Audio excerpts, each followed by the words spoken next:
Good morning, everybody.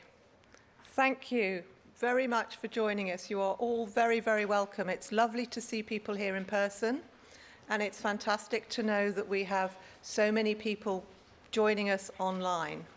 So, very many welcomes, whether you're here in the morning, evening, or afternoon, to this Waterborne Transport Workshop, where we're going to be exploring research, development, and innovation. We did this event for the first time in 2019, and there were about 100 or so delegates. And now here we are in 2022, even in the middle of a pandemic, and we have more than 500 delegates registered here and online. So it's really important that we're all here. Thank you very much. This is about thinking about the future, and it has never been more important to consider how we, in this great industry of waterborne transport, can start to bend the curve downwards on emissions.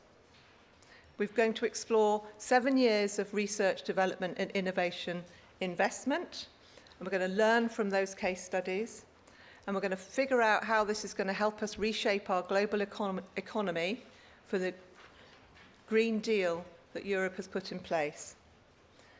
The waterborne sector drives the world, and we've got great heritage in innovation, and now's the time to capitalise on it. So we're going to kick off with an introduction from Dirk Beckers, then we'll have a few keynote speeches, then we're going to look at some of the innovations of experiences that we've seen in the previous few years, and at the end of that session, you'll be able to ask questions, either from the floor or online, and they'll be up on the board and I'll be able to take them. So thank you all very much and welcome. I'd like to pass over to Dirk Beckers, who's joining us online. Thank you. Yes, good morning to all of you, dear colleagues, ladies and gentlemen. I don't know if we can put on the slides that we can start.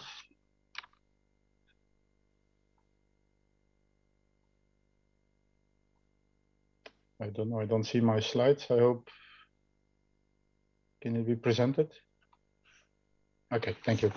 Well, thank you very much, I would say, first for the invitation and the privilege to open this workshop that brings together prominent stakeholders in the area of waterborne transport, including the industry as well, research entities, public authorities, policymakers, and of course, the European Commission. Now, this is a great opportunity, I would say, to have an insight on the contemporary challenges of the sector, the policy priorities in place, and how the R&I community, together with the industry, aims to tackle these challenges.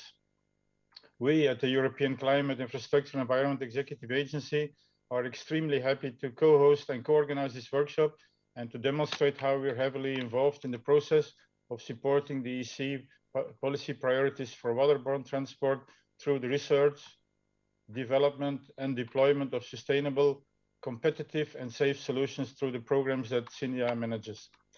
Now, therefore, without further ado, I would like to move on to my short presentation to illustrate the importance of waterborne transport in Europe and globally. Next slide, please. So CINEA was established on the 1st of April 2021 with the launch of the new MFF and as a continuation of the management of some programs from two previous agencies, namely INEA and EASME. By capitalizing on the successful achievements of these two agencies, the agency now is currently managing more than 2,800 projects, mostly, of course, from the legacy programs. And the steady growth of the portfolio is expected, where we would intend to reach around 4,500 projects that we'll be managing by 2027, with, of course, and as well an increase mainly in budget, a huge increase, and then as well on staff. Now, what is CINEA's added value? Several issues. We promote the funding and provide green advisory services to potential beneficiaries. We engage, of course, as well directly with beneficiaries and stakeholders by providing them support all along the project lifecycle. We raise the visibility of program results, which I think is very important. We provide feedback to the European Commission on project and program implementation results to design green policies. And then last but not least, we explore areas for harmonization and synergies between the different programs that the agency is managing and beyond. Next slide, please. So the European Green Deal is the plan to make the EU's economy sustainable, and we can do this by turning climate and environmental challenges into opportunities, and by making the transition just and inclusive for all. Now we have a CINEA, we have a key role to play in the European Green Deal, since we are the focal point for green infrastructure projects. As you can see on this slide, we will deliver our contribution to the Green Deal through the 7 programs that we are managing in the Connecting Europe Facility 2, where we manage the transport and the energy parts, the renewable financing mechanism, the just transition mechanism, of course, Cluster 5 of the Horizon Europe program. We have the Innovation Fund, the LIFE program, and then as well the European Maritime, Fisheries and Aquaculture Fund. Now, we strongly believe in CINEA that there is a clear strategic coherence between them for the maritime and inland waterways transport. And we invite you all to find with us the right instrument to develop your future sustainable waterborne solutions. Now, let me highlight in this opening those elements that encompass the activities leading to the decarbonization of the waterborne transport. Next slide, please. If I start with the Connecting Europe facility, which is a program where we're managing more than 31 billion euros, this supports the construction and upgrade of vital infrastructure and encourages the rollout of smarter and safer solutions for transport and energy. Now, we fund projects on this program in the areas of sustainability in line with the Green Deal objectives, on smart interoperability in line with the wider digitalization objectives to facilitate trade, on seamless connectivity to meet the objective of integrating the maritime transport in the wider logistic chains, and on resilient infrastructure in view of the unexpected shocks.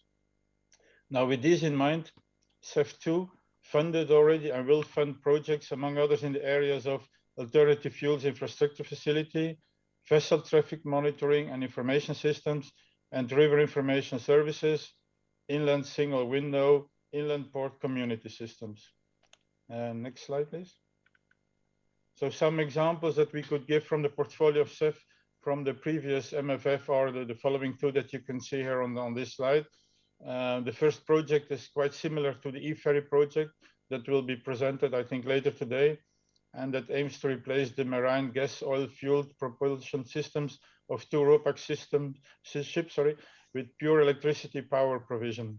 And the second example, the second project, aims at promoting interoperability and data sharing to improve sea traffic management in the Nordic Sea and the Mediterranean. Next slide, please. Then the next program I would like to say a word about is the Innovation Fund, which is a key contributor for delivering the European Green Deal. It is a major tool to support industry and the energy and transport sectors in reaching the decarbonization objectives with a budget of 25 billion euros to be spent up to 2030. Now, its main target is to support the industry through the valley of death, pursuing ideas from their fundamental research and to the early stage demonstration. Now, this is being done through calls for large and small scale projects, focusing on, for instance, the next generation of technologies, innovative low carbon technologies, energy storage, and more. Several waterborne related applications were submitted in the calls of 2020 for large and small scale demonstrators concerning first of its kind liquid CO2 transport vessels, tankers based on electrical engines and battery packages, e-methanol, hydrogen and fuel cell powered ships, wind sails as well. Now, one example of a small scale demonstration project that was financed, or that is being financed, under this program is the project First Bio2 Shipping on the production of bioenergy that substitute carbon intensive marine fuel. Next slide, please. Then the next program is the European Maritime, Fisheries and Aquaculture Fund, which has got an overall budget over the period of 330 million euros for a portfolio that will support more sustainable fishing and aquaculture practices, the growth potential of the blue economy, and the protection of marine ecosystems. Now, since 2018, this program or this fund has been supporting 14 projects in the field of maritime transport for a total of 24 million euros, and 12 EU countries that were involved or are involved in these projects. Now, these activities mainly focus on the implementation of sea basins regional strategies, such as the green shipping strategy in the Western Mediterranean region and the sustainable ports and blue economy for the Atlantic region. A particular highlight of the program is the extensive and the active participation of dynamic SMEs in the projects. Now you can see on the image on the left, representative examples such as the development of a giant kite, a rigid wing sail for fishing vessels, and then projects with retrofit fuel. Next slide, please. Of course, I should definitely not forget our waterborne research portfolio in Horizon 2020, where we have many valuable results from closed projects and promising achievements from the projects that are still ongoing. Now today, of course, in your workshop, it is a great opportunity to have an overview of what we have in our hands, which will pave the way for the forthcoming research opportunities in Horizon Europe. Now, at a glance, since 2014, the agency has managed over 56 waterborne projects, which were for a value of more than 465 million euros. Now, these projects cover the thematic areas of energy efficient and zero emission vessels, innovative shipbuilding and complex value added specialized vessels, safer and more efficient waterborne operations, infrastructure, and new and improved waterborne transport concepts. Now, during the dedicated sessions that you will have in this workshop today, you will of course hear more on details on the portfolio from my colleagues of CINEA, and of course from the actual protagonists of the implementation, which are the projects themselves. Next slide, please. Now, of course, the results of the Horizon 2020 program will be the bottom line for the research opportunities on Horizon Europe. Cluster 5 of the program, which is the part that we are managing, aims to fight climate change by better understanding its causes, evolution, risks, impact and opportunities, and by making the energy and transport sectors more sustainable.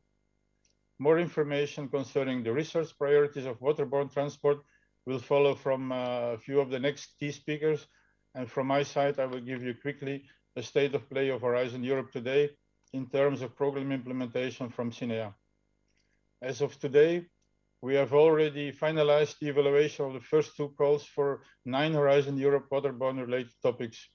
We have as well an open call, which has got a deadline on the 26th of April, while the European Commission services and the partnerships are working hard at the moment to deliver the next program 23-24.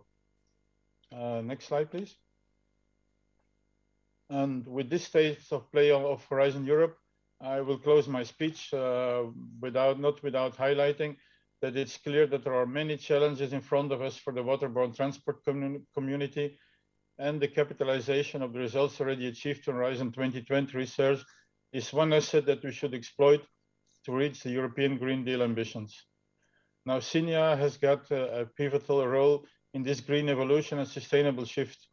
We will be standing next to you, of course, to help you to support EU Green Deal implementation and make Horizon 2020 and Horizon Europe results reach the market, where necessary, liaise as well with the other programs that we are managing. Now, I'm convinced that with the hard work that you're all doing, together with the entire waterborne transport ecosystem, we will make the climate neutrality happen. Next slide, please. I think that, do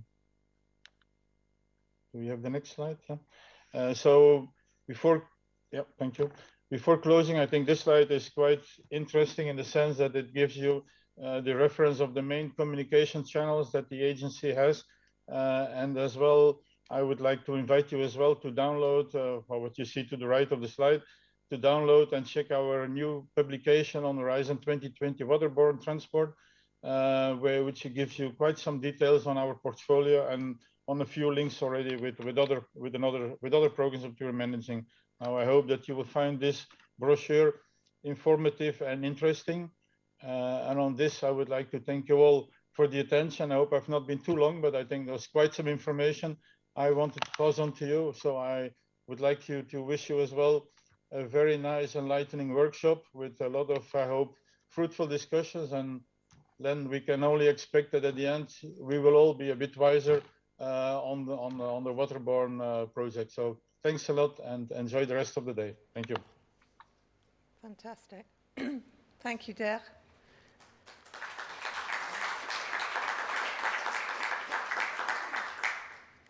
Brilliant. Thank you very much. We're going to hand over now to Rosalind van der Lees, who's the Director for the Clean Planet for the European Commission. She's going to talk to us for a short while about the research, development, innovation drivers for change. I hope. Thank you very much, and good morning to all of you. I'm really delighted to see that we have a hybrid celebration today, and I'm very sorry I cannot be with you in person, but I think we have really something to celebrate today, because today we are celebrating 7 years of research and innovation in the waterborne transport sector, and I'm very, very happy to welcome you also here at this very impressive event with the participation of over 500 people, which really underlines the recognition of the importance of research innovation in the waterborne sector. So as Dirk already explained, Horizon 2020 was a very important program for the waterborne sector, with almost 400 million euros allocated towards all aspects of waterborne transport, including maritime and inland waterways, and similar amount to develop sustainable fuels. In Horizon 2020, we had a specific challenge dedicated to the area of smart, green and integrated transport. And under this area, we invested over 50 million euros a year on waterborne related research and innovation projects. And today we are really here to celebrate the big successes and outcomes of these projects. And we hope to highlight a number of innovative solutions that are now small scale, but are ready to be scaled up. And I'm very much looking forward to learning more about all these successful projects, which are really setting the standards for the future development and scaling up in areas such as zero emission waterborne transport, cooperative, connected and automated waterborne transport, and also safe and secure waterborne transport. So today in my opening, I have 3 key messages for you. My first key message is that research and innovation is more important than ever. With the European Green Deal, the Commission has set itself on a very ambitious path to become the first climate neutral continent of the European Union in Europe. And in this context, the European Green Deal sets out the objective to reduce greenhouse gas emissions by 90% for all transport modes by 2050. The European Green Deal is not only about reducing greenhouse gas emissions, it is also about strengthening the competitiveness of the European industries, in particular also the waterborne industry. And the waterborne industry in the European Union, we can say, is really unique. And there is a strong commitment from the sector to develop and demonstrate disruptive solutions to eliminate not only greenhouse gas emissions, but also other forms of pollution like water pollution. And we are very happy with this strong commitment from the industry, which is absolutely needed to deliver on our decarbonization objectives. The European Commission will be supporting, of course, from many different aspects. We will be supporting through regulatory aspects, and my colleagues working in DG Move and DG Klima will talk more about it. But of course, we will also continue to invest in research and innovation. This is the non-regulatory support that we are given in order to make sure that we will be able to make market-ready solutions that are needed for the shipping to become zero emission.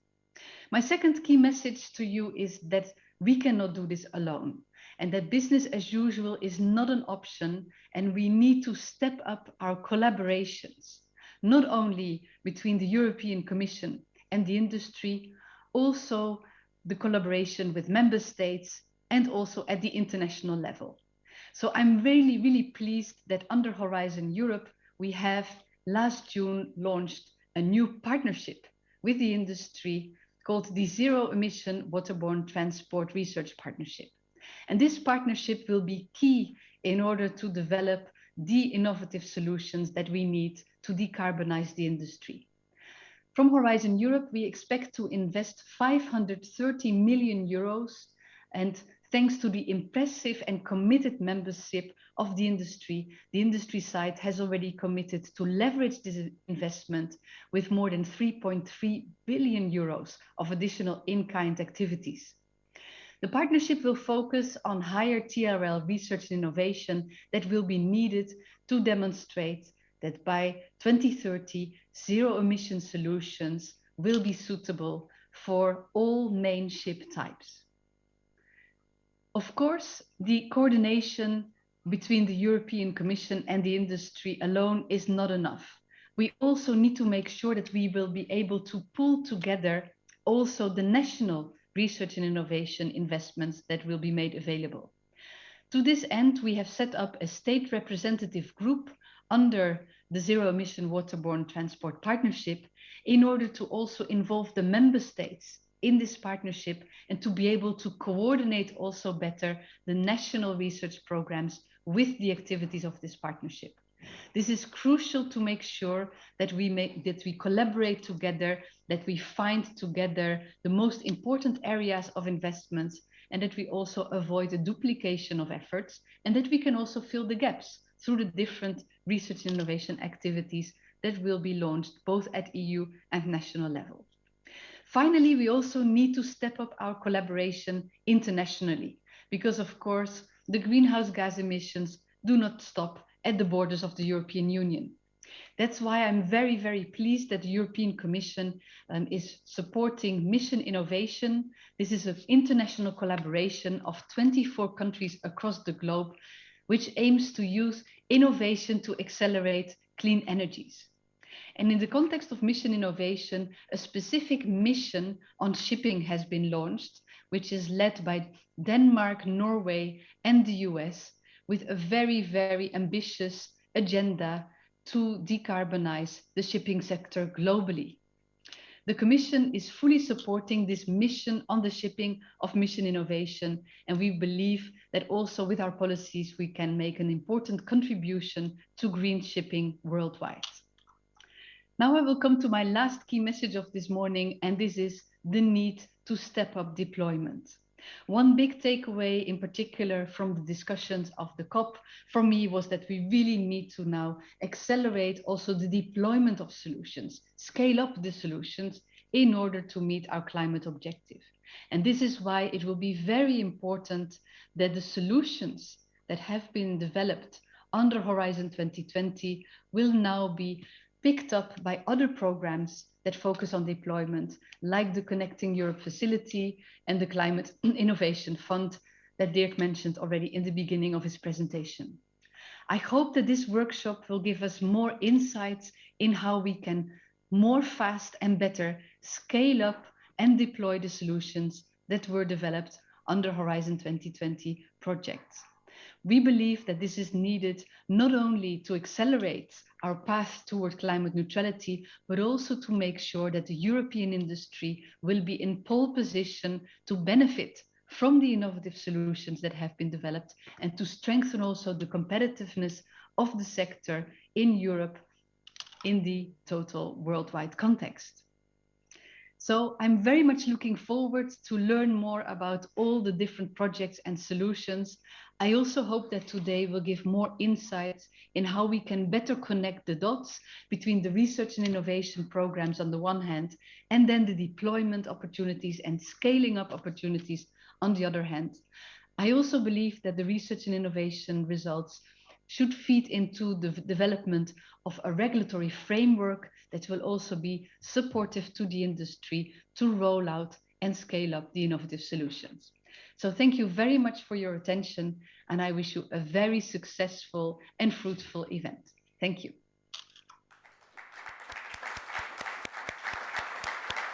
Rosalind, thank you. That was amazing. That was really helpful. Thank you. I'm going to pass quickly on to Magda Kopczynska, who's going to talk to us about the importance of international collaboration. Over to you, Magda. Thank you. Thank you very much. Does this work? Yes, it does. Good morning, everybody. I don't need to say that it's an extreme pleasure to be here in person. We all have missed meetings in person for too long, so I do take it as a good sign for the future that this is just the beginning of seeing all of you who are in the room, but also all of you who are not in the room but are listening to us. And as far as I know, we had more than 500 people registered for that workshop, which does confirm the importance of the topic and the interest in the topic.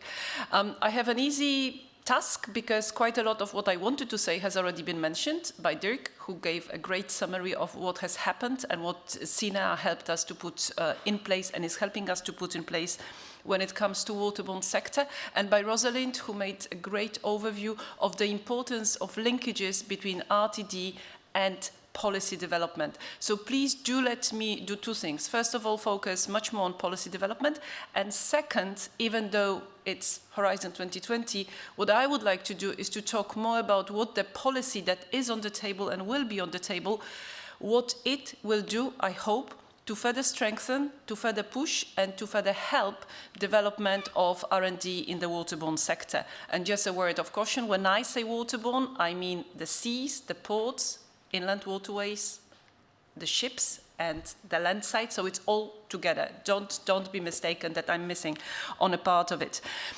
Obviously, in the last couple of years, you have been hearing a lot about different policy priorities for the Commission when it comes to transport in general, for example, in the context of the Sustainable and Smart Mobility Strategy that we put on the table in December 2020. And there, the keywords for the strategy were sustainability, digitalization, and resilience. And I would like to talk indeed along those three headlines. Sustainability is also easy because I think by now you know everything about why, what, when, and how.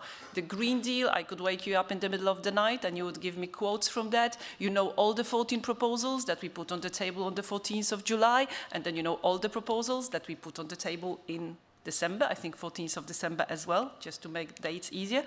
But seriously speaking, it's been quite a huge package that the Commission came up with mid last year. And the tricky part when talking about it now is that on the one hand, I could say what I've said to most of you on many occasions, what was in the package, but the package is evolving as we speak. The co-legislators are looking at ETS, extension of ETS to shipping, Fuel EU Maritime, Alternative Fuels Infrastructure Directive, and I can't tell you much where those proposals will land. Obviously, as the Commission, we hope that they will land as close to what we proposed as humanly possible, but that remains to be seen. But just a reminder, in case there is anybody in this 500 plus people group who doesn't know what Fuel EU is about. Fuel EU is about putting demand on ships calling at EU ports to gradually reduce energy content of the fuels that they use. And if you think it sounds complicated, it is and it is not. Basically, they will have to start using cleaner fuels starting from 2025, if the targets we put on the table stay, all the way up to 2050, with a rather ambitious level to achieve in 2050. In addition, they will also be obliged to use zero emission when in ports, and that's very important. Zero emission when in ports means, on the one hand, connecting to OPS, onshore power supply, if possible, but also if they have zero emission technology on board, they will have to use it when they are in ports. And that's basically the gist of the proposal. There are many more. It's a long and complex proposal. I don't want to say complicated, but it's a bit of a breakthrough proposal, because what we did with Fuel EU, we de facto put on the table a fuel standard requirement with gradually increasing level of intensity of that standard, if I may put it so, for all the ships that are calling at EU ports. But what is equally important, at this moment, International Maritime Organization is looking at the possibility of adopting, of coming up and then agreeing a fuel standard for all ships at a global level. And I'm really happy to say that what is on the table is very close to the way of thinking we had when we put Fuel EU as a European Commission proposal. And this is a bit how we would always like to see policy development. We'd like to have a global solution If it's not coming fast enough, then we are happy to be the first ones to come up with that, but then make sure that this is also taken up at the global level. I know you will have Damien Meadows talking later today, so I'm not going to steal his story about ETS, but just to say that putting shipping in ETS, which is, you may say, putting a carbon pricing when it comes to that sector, is also being discussed at the IMO level. And again, we try to have the same approach. We want a global solution for a global sector because this is the best way to assure level playing field, and this is also the best way to create even greater technological opportunities for European companies that are at the forefront of developing new technological solutions.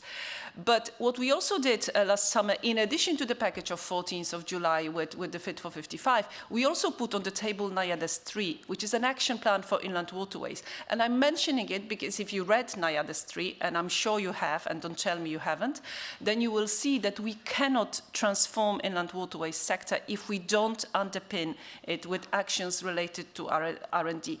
It's a complicated sector because it's a very specific sector with very specific build-up and companies composition. But this sector, as much as every other sector of European economy, has to go on the path of decarbonization and has to go on the path of digitalization. So now maybe I'll park for a second decarbonization, although I could talk for another 10 minutes about alternative fuels infrastructure directive, which will do exactly what which will do exactly what it promises. It will push even further the demands for alternative fuels infrastructure for all transport modes, including for ports. So I parked the decarbonization. I look quickly to digitalization because, as I said, that's a parallel topic of importance. We have focused so much on Green Deal, we sometimes sounded as if we have forgotten that apart from being sustainable, we also have to be smart. And being smart means, when it comes to shipping, looking on the one hand on all the possible solutions that will be put in place, that are already put in place to facilitate functioning of shipping, sharing of information. European Maritime Single Window is a good example. It should be fully operational and in place as of 2025. But it also means looking even further, and here I come to the topic of autonomous shipping. It's something that has been on the table. We have been very clear in calling for proposals related to promoting, pushing for developing solutions that will support different levels of autonomous shipping, but it's still not there in a full autonomy. But of course, what is very important is the R&I opportunity that is coming up from even going in that direction, making sure that ships are better connected, have better systems to share and exchange information, that have better systems in place to support people in making sure that ships are safe, and also, again, to offering opportunities for European companies, European industry to develop those solutions. When it comes to autonomous shipping, I'm really not exaggerating. Europe is at the forefront because of what the companies have been doing, because of what many of you here present in this workshop have been working on. And we have also been working on an approach to a regulatory framework where we definitely said, as the European Commission, this regulatory framework has to be solved at the global level. Work at the IMO is progressing. We are part of it, trying to facilitate, trying to see what needs to happen when and after what, to make sure that autonomy in shipping can really happen. What is important when it comes to autonomous shipping is a strong interest from countries worldwide.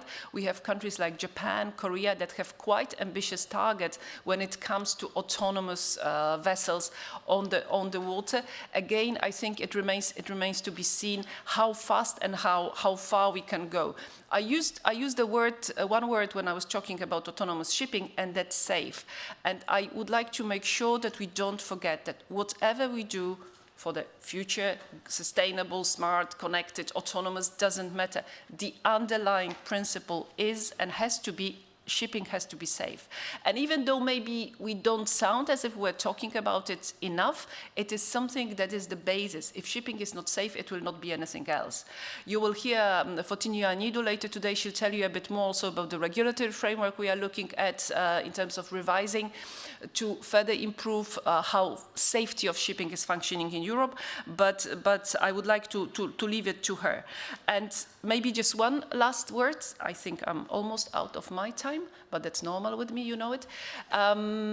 Resilience. The word resilience sort of got into all our policy documents because of COVID, but I think what's very important is that we look at resilience in a wider context. Resilience is not only about us, people, workers, companies functioning in the COVID circumstances. And by the way, side comment, shipping has done great. Shipping, ports, and waterways sectors have functioned even in the most difficult time of the world closing down, not without trouble, not without obstacles. I do want to mention seafarers who have been going through very difficult time during especially the first 18 months of COVID, with people stuck on board for much longer than they should have because of varying frameworks for requirements, for testing, and so on and so forth. Again, you know what it was like. But resilience also means being ready for the future, being ready for what the climate change will bring, being ready for the challenges of digitalization, but being ready, and I say that because we're in Brussels, we are talking about European programs, being also ready what the external competition will mean for European companies and for European sectors. That concerns shipping, but that concerns equally, or maybe even a bit more, European maritime industrial cluster, whatever you call them. And that's something that Rosalind finished her intervention with. We don't do R&D just for the fun of doing that, although of course, if we listen to the description of the projects later today, many of them have really come up with amazing solutions. But we do it because we have an industry in the EU that absolutely deserves our attention and our support. So I will finish by saying that the outcome of Horizon 2020 is really impressive, but I already look forward to an event like that 7 years from now, when we'll be talking about the outcomes of Horizon Europe, and we'll find those outcomes even more impressive than the previous one. Thank you so much, and thank you so much for allowing me to be here in person. I really appreciate it.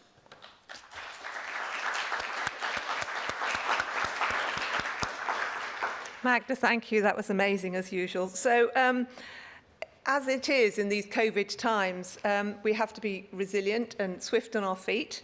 And we have a change to the running order because Asa Berman is unable to make it. So Jaap Gabaert has kindly agreed to step in and talk about the importance of cooperation. So Jaap, are you okay? You ready to go? I'm ready to go. Thank you very much, and I would like to build upon what Magda just said. I think complexity is the beauty of this sector as well, in which we are working, although it's sometimes also a challenge. Many thanks all for being here. Unfortunately, Asa Borman called me yesterday to tell me that she had a COVID infection, is quite ill, so she was not able to participate today. So I tried to take it over for as best as possible. We are encouraged by the impressive number of participants, both online as well as offline, showing for us the importance of cooperation. Now, before we go a bit more into detail, I would like to give you a high-level overview of what is Waterborne, what are we doing, and how does it link to the activities of today. As you can see on the slides, we are a technology platform, and as already said, a technology platform looking at the waterborne sector, which is a very broad sector. It's not only looking at maritime transport or inland navigation, but also looking at or consisting of the European maritime technology sector and many others, which have been able to jointly come forward with policy guidance regarding research, development and innovation towards the European Commission, based on a number of mission and visions, to which I will come back a bit later. At this moment in time, we consist of 111 members, representing, at least in the waterborne transport segment, the main European stakeholders, out of 19 EU member states and 4 countries associated to Horizon Europe.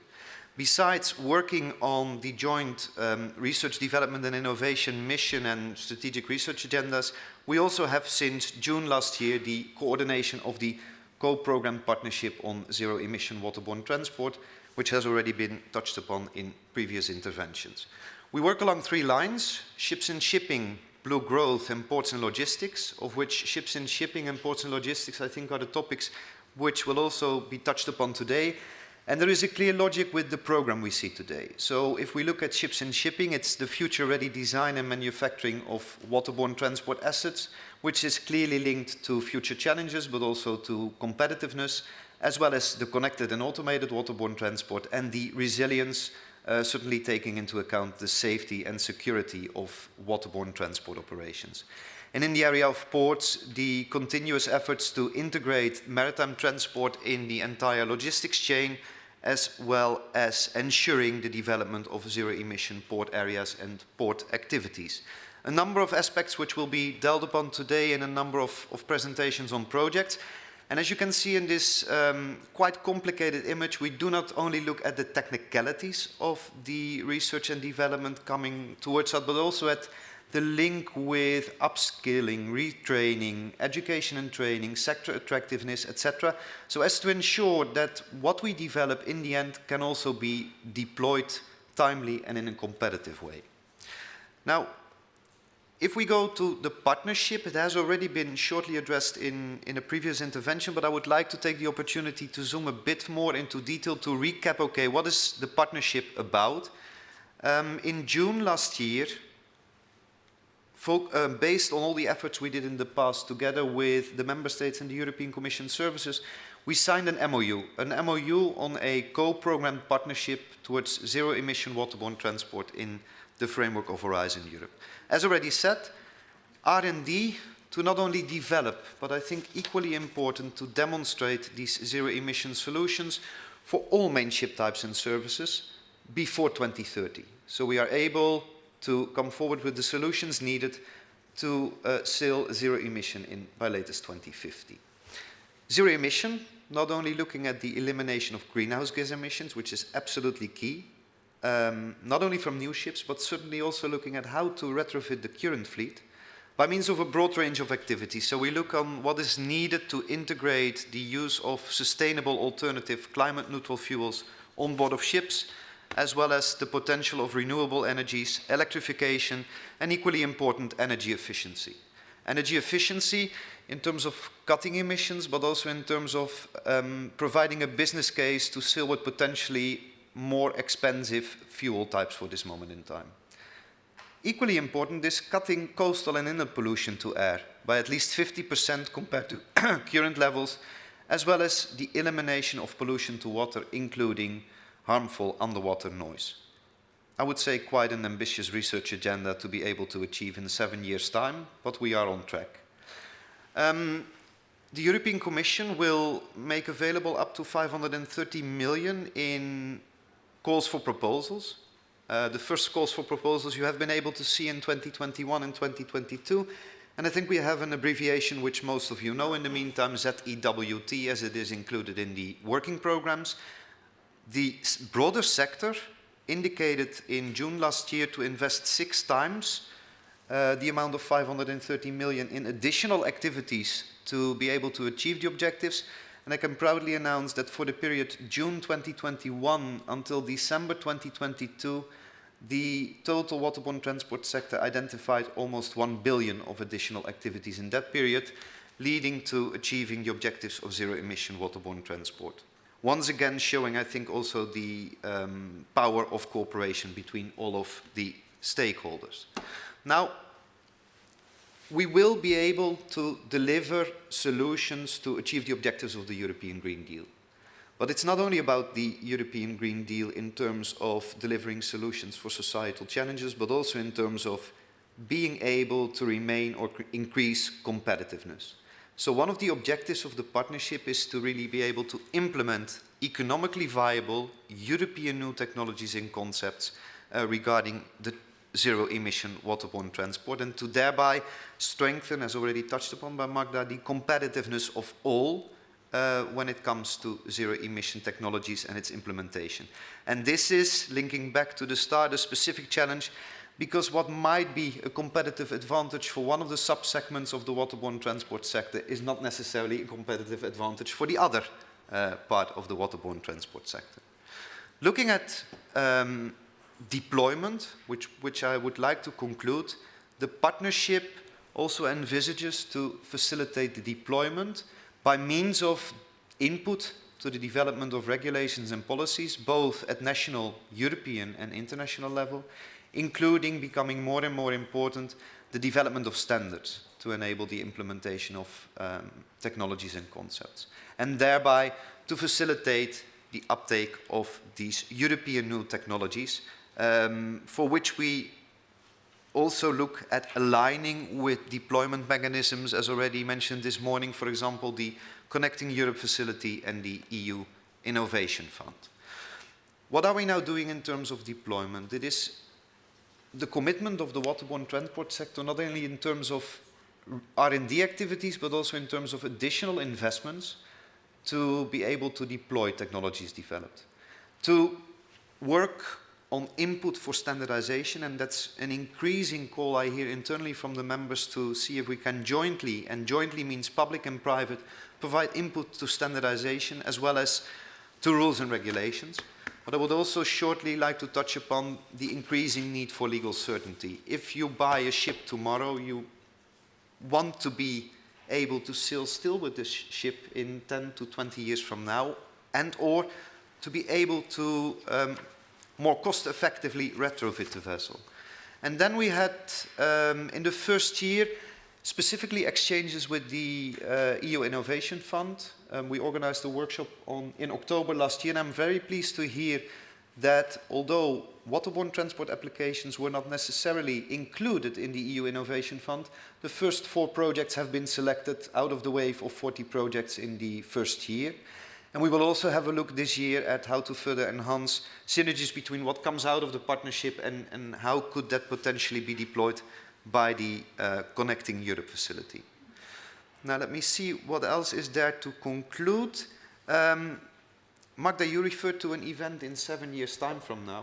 I cannot fully reveal the details yet, but something is coming autumn 2023, which will be quite a big event, not only focusing on R&D, but certainly looking back, but also looking forward. Where do we stand and what will be the next steps in the transition to zero emission, but also resilient and connected and automated waterborne transport? And thereby, Diane, I would like to give the floor back to you. Thank you very much. That was great. I was just reflecting that since 2019, and the last time we were here, a considerable amount of work has been done. That was a great overview from colleagues on the complexity and interconnectedness of the system and the attempts to prize out, identify aspects that we can get to work on and we can start to make a difference and start to create positive feedback loops. Now, it's not going to be good for everybody. It never is, but it's a really complex issue that we're addressing here, and so I commend everybody and all of the work that's been done, because I think we've made considerable progress, and we have to start somewhere. And 7 years from now, who knows how much further we'll have gone. So we're going to start to ground some of those higher strategic thoughts into reality. So I'm going to ask Damien Meadows to talk a bit about the carbon markets. Oh, am I? I'm going to perhaps not. I've got a different name on here. Damien Meadows, next.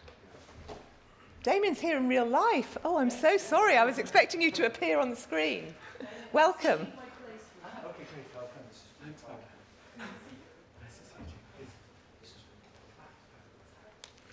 Sorry about that. I hadn't seen you. Welcome. Thank you. Perfect, thanks, Dan. And it's a pleasure to be here. I'd echo Magda here in terms of how much it's appreciated that we're back together in person again, as well as online. But also what Magda said about the need to give attention and support to European industry. What we have ahead of us in the coming years, if I can check that I can... It only seems to have one direction backwards on that. I can go to the next slide. So I've got the big green bar. Ah, perfect, yeah. Great. I mean, In terms of the situation we're facing as a society, not just the waterborne sector, but across the economy, the climate science is long known and pretty terrifying. I mean, if you go back to Lyndon Johnson, 1965, he was telling the US House of Representatives that we've changed the atmosphere like no previous generation. And what Greta Thunberg says, the house is on fire. I mean, I remember Jacques Chirac saying this 20 years ago, albeit in French. I mean, the science on climate shows we need to act. We have many, many net zero targets from companies, from countries now, but the emissions have been increasing steadily, going back to the 1850s. We need action, and we need action across society to tackle climate change. I mean, otherwise, it's just terrifying in terms of the impacts we'll be having. How to do this? I mean, getting the economics right is absolutely essential. I mean, from Pope Francis to Bill Gates, it's so widely recognized that we have to make it beneficial to reduce pollution, more expensive to pollute. And Ursula von der Leyen, the President of the Commission, said this in a very simple way. Carbon emissions must have a price. Every sector must contribute. Barack Obama, is very eloquent. And I mean, he made clear that we need to use economics. The shipping sector, more than many others in the world, is complicated, complex. And without getting the economics right, we can encourage green methanol, we can encourage ammonia, we can encourage new hull treatments, all we want. But companies need to make a profit. We need to make it workable, interesting in a market economy to reduce emissions. And that's what Europe's been doing for over 20 years outside of the shipping sector. So there isn't time today, but we've written books freely available online explaining how Europe has set up a carbon pricing system in other sectors of the economy. It's not simple. It's not been simple in the United States to do similar measures. California, New England have them, New Zealand, Korea. The Chinese, because what Magda said about global action is also really important. I mean, I try to be an optimist. It's challenging on climate. But Europe's been working with China for more than a decade, and China has a carbon pricing system which is twice the size of Europe's. Shanghai includes shipping, the national system doesn't. But by working with others, both in the IMO and bilaterally, plurilaterally, we have a chance of avoiding catastrophic climate change. And shipping, I think, has a benefit here because you're able to ride on the backs of the experience of the chemical sector, the power sector, the steel sector. Pricing carbon reduces emissions. Effectively, we've reduced power and industry emissions by more than a third since 2005, pre-coronavirus. But it also generates revenues. The carbon price today is 95 euros a tonne. The revenues generated under this system last year were around 30 billion euros. And governments in Europe report that they're using more than 3/4 of this revenue to tackle climate change. So it's not just pricing carbon. We need investments, we need broad action. But this is happening, and the remainder of my slides will largely be on the Innovation Fund and what that can offer to the shipping sector. But I will also emphasize that the Green Deal has been mentioned, the legislative proposals, more than 14 of them are underway. It's important to follow and influence this because discussions taking place in the European Parliament this week are proposing an ocean fund for shipping, that there's quite a few things going on that go beyond what I'll be saying in these slides. So Rosalind spoke about the need to move from projects to be scaled up and deployed in practice. This is what the EU ETS's Innovation Fund is there for. This was first brought into the Directive in 2008 or so as the need to pay for large-scale commercial deployment to get through the valley of death, if I can use that analogy or metaphor in the shipping context. And there's a lot of projects going on. That is vitally necessary, and I think that makes the European ecosystem for shipping ready to go to the next stages. But you still need to show that if you're going to be using ammonia as a fuel, that it will actually have a payback, that it's not just going to be lost money. And the Ets Innovation Fund, also the Modernisation Fund, if there's questions, I'm happy to talk about that, because that's also over 20 billion euros, mostly in Eastern Europe. But it's for projects at a high level of readiness for large-scale commercial deployment. And, I mean, right now, as Jaap said, there are projects able to get support from the Innovation Fund. This is interesting in some ways, because I'm old enough to remember when some member states said, we don't want shipping to get money from the Innovation Fund. I found it odd at the time, because spending money economy-wide, I think, is crucial for addressing this problem. But shipping isn't formally included in the ETS Directive's annex of covered activities today. Shipping can get money, but it can only get money because it's deploying renewables, whether this is bound for blue and sails, wind propulsion, whether it's solar. Any use of renewable energy in the shipping ecosystem can be supported. In addition, under energy storage, the use of batteries can be supported. What is hydrogen? What is ammonia but energy storage? So with creativity, I think many, many types of projects can be covered. But the Commission proposal is to list shipping in the ETS directive with a coverage of 50% of international journeys. So all journeys within Europe, half of the distance to Shanghai, half of the distance to anywhere else in the world. I mean, happy to discuss why that's the right approach. But that means absolutely anything to do with shipping will be able to get support from the Innovation Fund, even without any specific earmarking for the sector.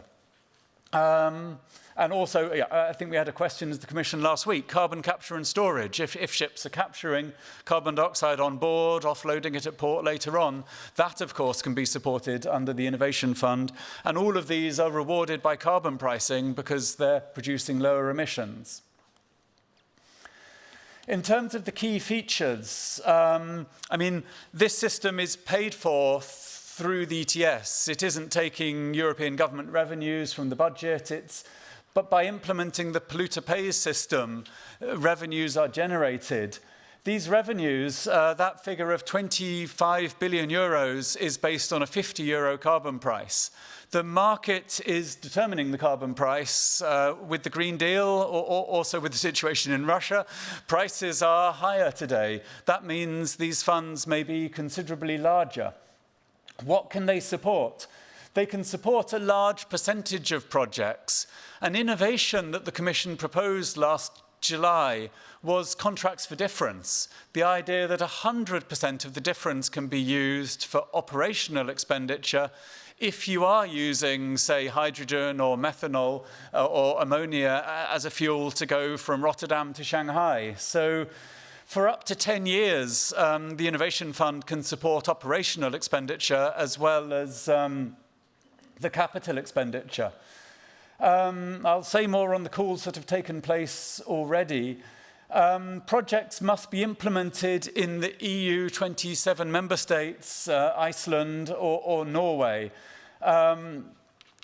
That's the way the system's been running since 2010 or so. There's some interesting proposals in the European Parliament because if and when third countries like China also price carbon, there's ideas that they would also be able to get support because obviously if you're using ammonia between two ports, you need supply at both ends, this kind of thing. So there's interesting ideas on that.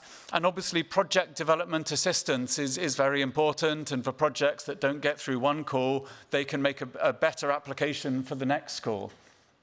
I would also, on the last corner here, in terms of InvestEU, this was done with Bill Gates and the Breakthrough Catalyst Energy.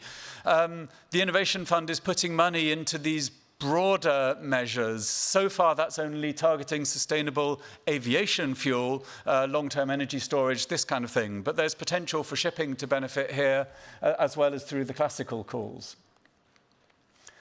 So in terms of the first calls that have been made, and these tend to be, I guess, fairly big money, the first projects are already in the course of being awarded support, and this was a call of over 1.1 billion euros. So it was interesting there, and my colleagues have a very transparent website on this. You can see the details. I think the Kairos project actually involves building ships. I was very excited to hear this, that the Ets Innovation Fund is paying to build ships to transport carbon dioxide from cement plants and other industrial facilities into the North Sea. So beyond what I've already spoken about, obviously this fund can actually pay for shipbuilding in Europe. There's been a smaller scale call which has been done. I think this has had projects in ports awarded as well, certainly in airports as well. And there's project development assistance. The one I'm most familiar with is DFDS, wanting a hydrogen-powered ferry. This is getting project development assistance. It's quite expensive. Hopefully it will succeed in a future call. In terms of synergies, the Ets Innovation Fund isn't expecting these projects to come from nowhere. That there is a chain, obviously, which Rosalind and Magda have been speaking about. I mean, further upstream, we're supporting the early research and development, and now the Innovation Fund is paying for these to enter into the market to be deployed at a large scale. And we see that many projects have received previous support through Horizon 2020. In terms of the next steps, there's a call currently underway. I think there's a deadline of March for applications for 1.5 billion euros from the Ets Innovation Fund. So the calls for applications are currently on the website. On the 13th of January, and I think Jaap circulated an email with a link to this because it's online, you can see lessons learned from doing this. I mean, the process of developing climate policy, in my experience, has trial and error. We get some things right, we get some things wrong. The same in terms of doing these calls, deploying what is a phenomenal amount of money. This will be improved over time, and please, I would urge people to engage also to improve this process, because for net zero emissions by 2050, I mean, we have to get an awful lot right. We have to improve over time.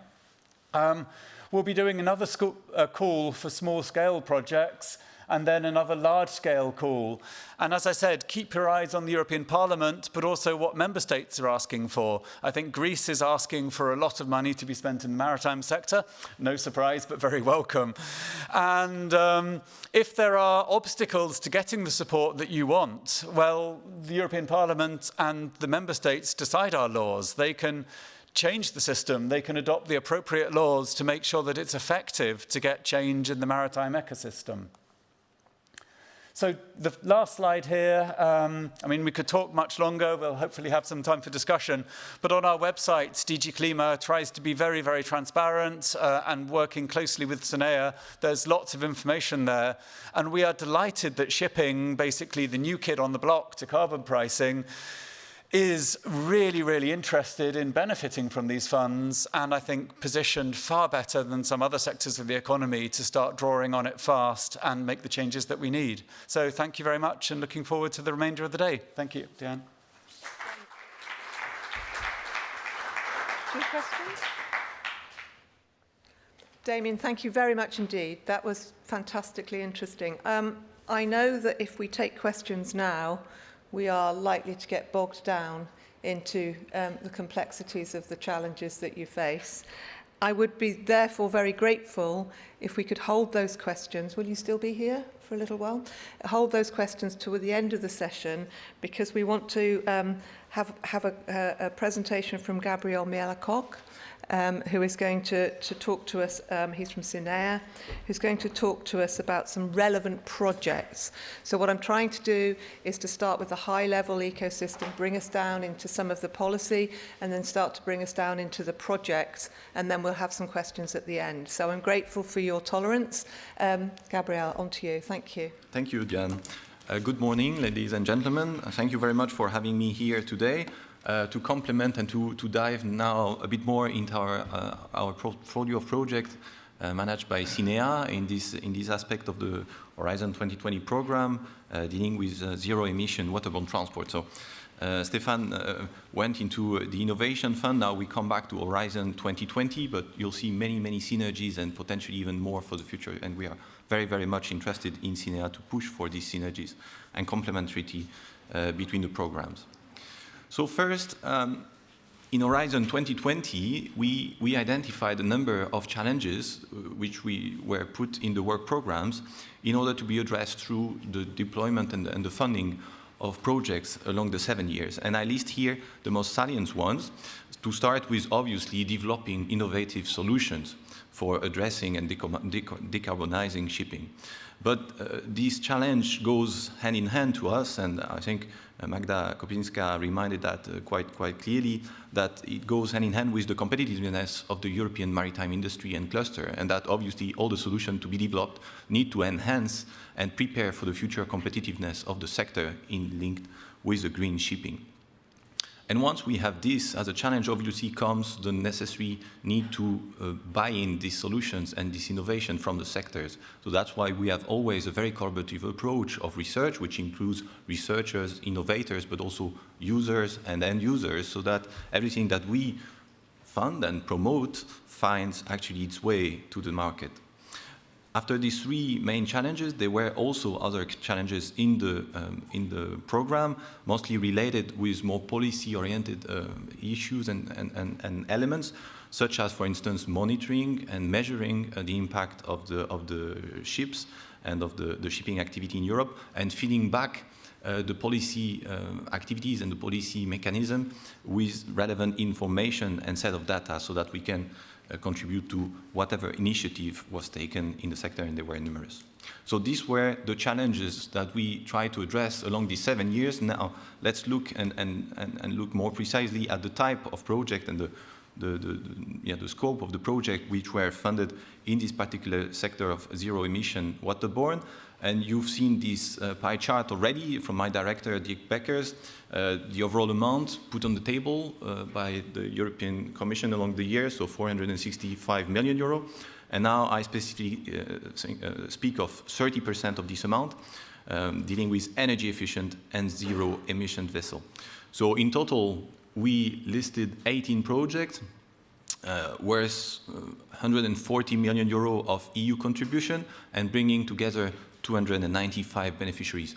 So this gives you a bit of a flavor of what project we are talking about, the size of the project, which is roughly 8 million euro each, which is quite sizable, and also the number of partners in each project, which is around 15.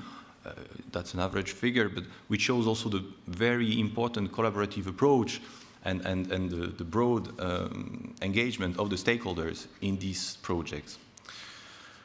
Now, my last slide, just to dive a bit more and to provide you a few pointers of very interesting and success stories projects that we have in our portfolio. Some are finished, some are running, but it's really an encouragement from our side to look more for this project on the website, on our brochure, and to see what innovation they brought forward. On the left side of the slide, you find everything which is related with the innovations and really the alternative technologies that we promoted during these 7 years.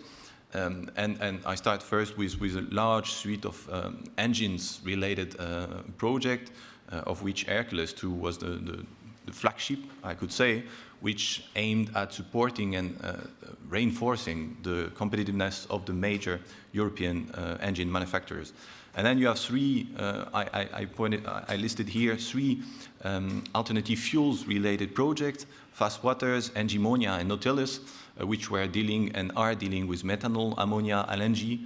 For instance, Nautilus providing a powering system based on LNG for large cruise vessels, which are one of the key assets in the industry, in the shipbuilding industry in Europe, combined with batteries and fuel cells. So that is the package of the project on alternative fuels. And then two additional projects to mention also that we talk a lot about alternative fuels, but obviously like renewable energy sources are key for us and for the sector. And here I put a project, Czech, which is investigating fixed sales for bulk carriers, so at industrial scale with a demonstration which is planned in the coming months, years. I won't speak here about hydrogen because that will be covered by a specific project later. So this is for alternative technology. On the right side of the slide, you see that on top of these very scientifically and technologically oriented project, we have more monitoring and measurement projects.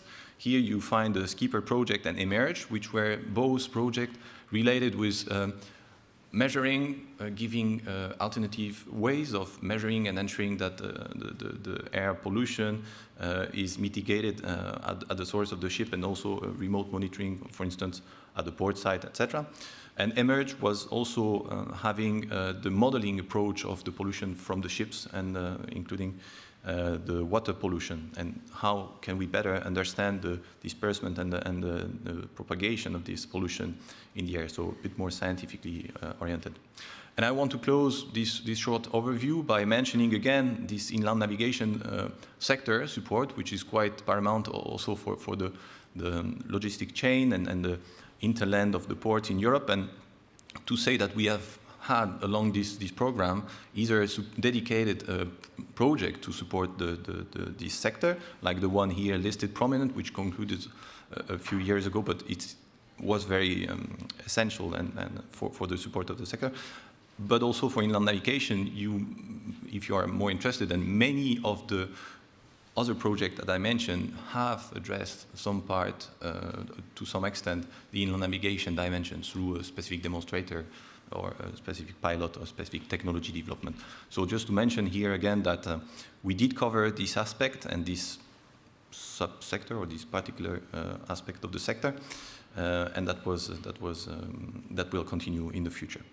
So that's it from my side. I didn't touch on obviously electrification and fuel cells because that will be touched upon by the next speaker. So I leave that to the colleagues. Thank you. Thank you. Excellent. Thank you very much. I think that was a great overview for it to take us straight into the presentations that we have from 3 projects that have been co-financed by Horizon 2020 that are going to help us transition to the zero emission waterborne transport objective that we all share. So we're going to start off with a presentation that hails from the Danish Baltic, an affordable electric ferry, and Halfdan Abrahamsson, I hope that I've got that right, is going to talk us through the work that they've been doing there. So thank you. Over to you, Halfdan. Thank you. It's such a pleasure to be given the opportunity to speak on behalf of this project, which has really been great for us in every way. So you can you show my presentation on the screen there? Right. My name is Halfdan Abrahamsson. As you said correctly, I'm the Media and Information Manager at Ærø Energy Lab, which develops renewable energy projects for the island and municipality of Ærø here in the Western Baltic. So you can show next slide, please. Now, as we have already heard about today, what the problem is basically we need to carry out a transition away from doing things as we used to doing things in a new way, which alleviates global climate change. And the transport sector is a bit of a hard nut to crack, you could say. And especially for Ærø, because as many other islands, we really rely on our ferries. Without a good service from our ferries, it's hard to keep the population and it's hard to attract new people.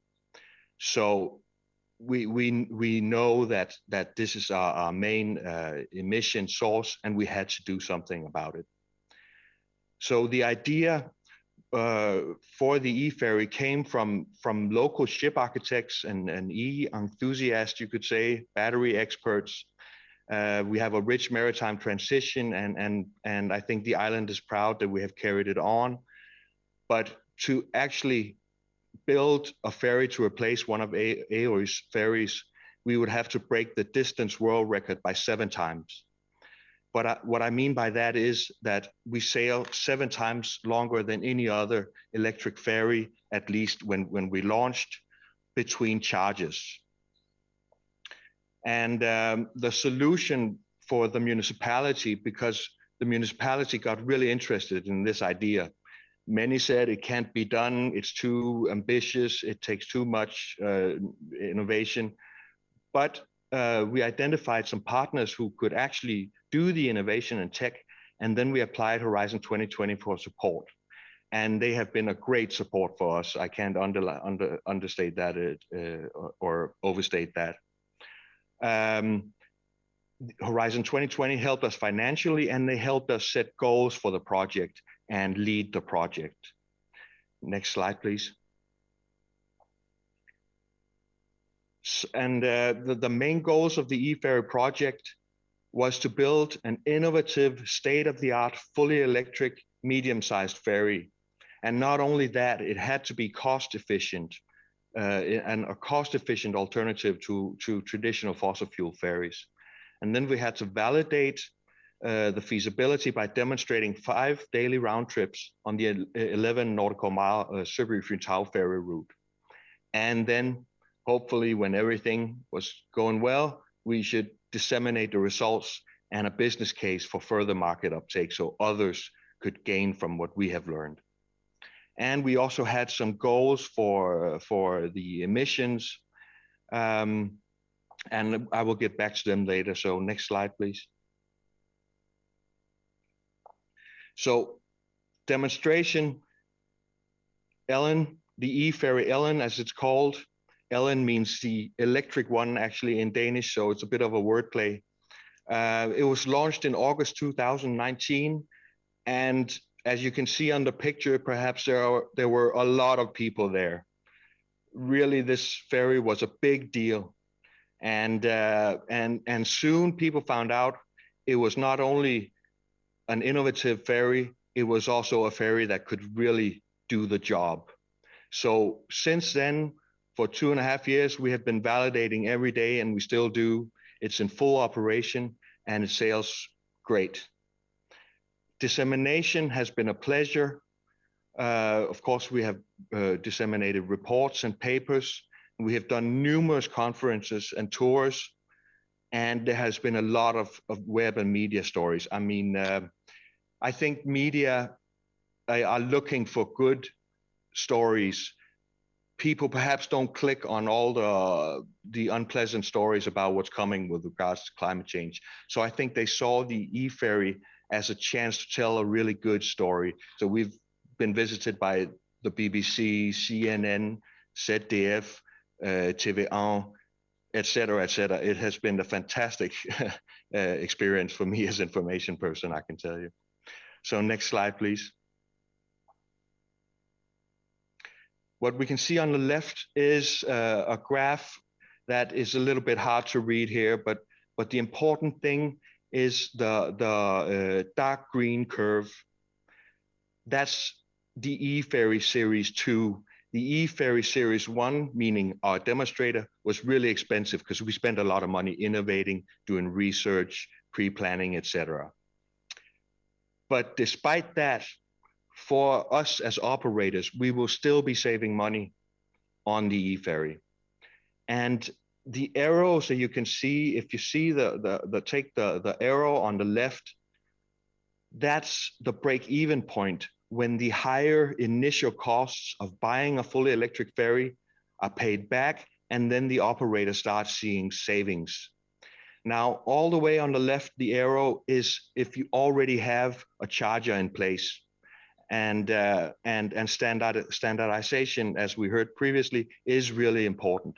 It would be great if we had some standards so you could exchange vessels from one port to another. It probably won't be possible to make just one charger, but we are interested in standardization because it will make it easier for the operator to make a good business case.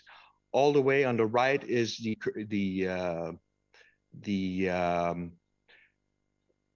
is the break-even point if you have to build everything onshore and supply the transformers and the charger, etc. But in any case, after 8 years, actually, we think now, you would always start seeing operating expenses. So the business case is there.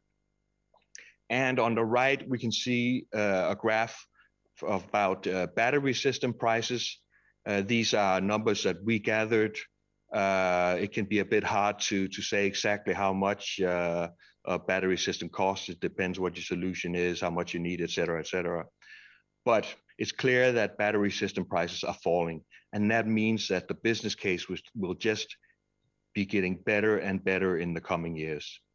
So I think we have had a lot of chances to talk about this as conferences, etc. And I think the point is really coming through. Of course, we're talking big money when we're talking shipping, for instance, when you invest in a new vessel. But I think we can validate that that you can do it and save money, actually. Next slide, please. So we had some emission goals also. On the left, you can see the blue bar are the goals, and the green are what we actually are saving in reality. The reason for the large discrepancy is actually that we sail more than we had expected with the e-ferry. So in reality, we save even more than we thought we were going to do. But like I said, it's a great sailing ferry, and the operator saw the opportunity to provide a better service and do it emission-free even. On the right, perhaps an even more interesting graph, the e-ferry versus a modern diesel, completely similar in performance.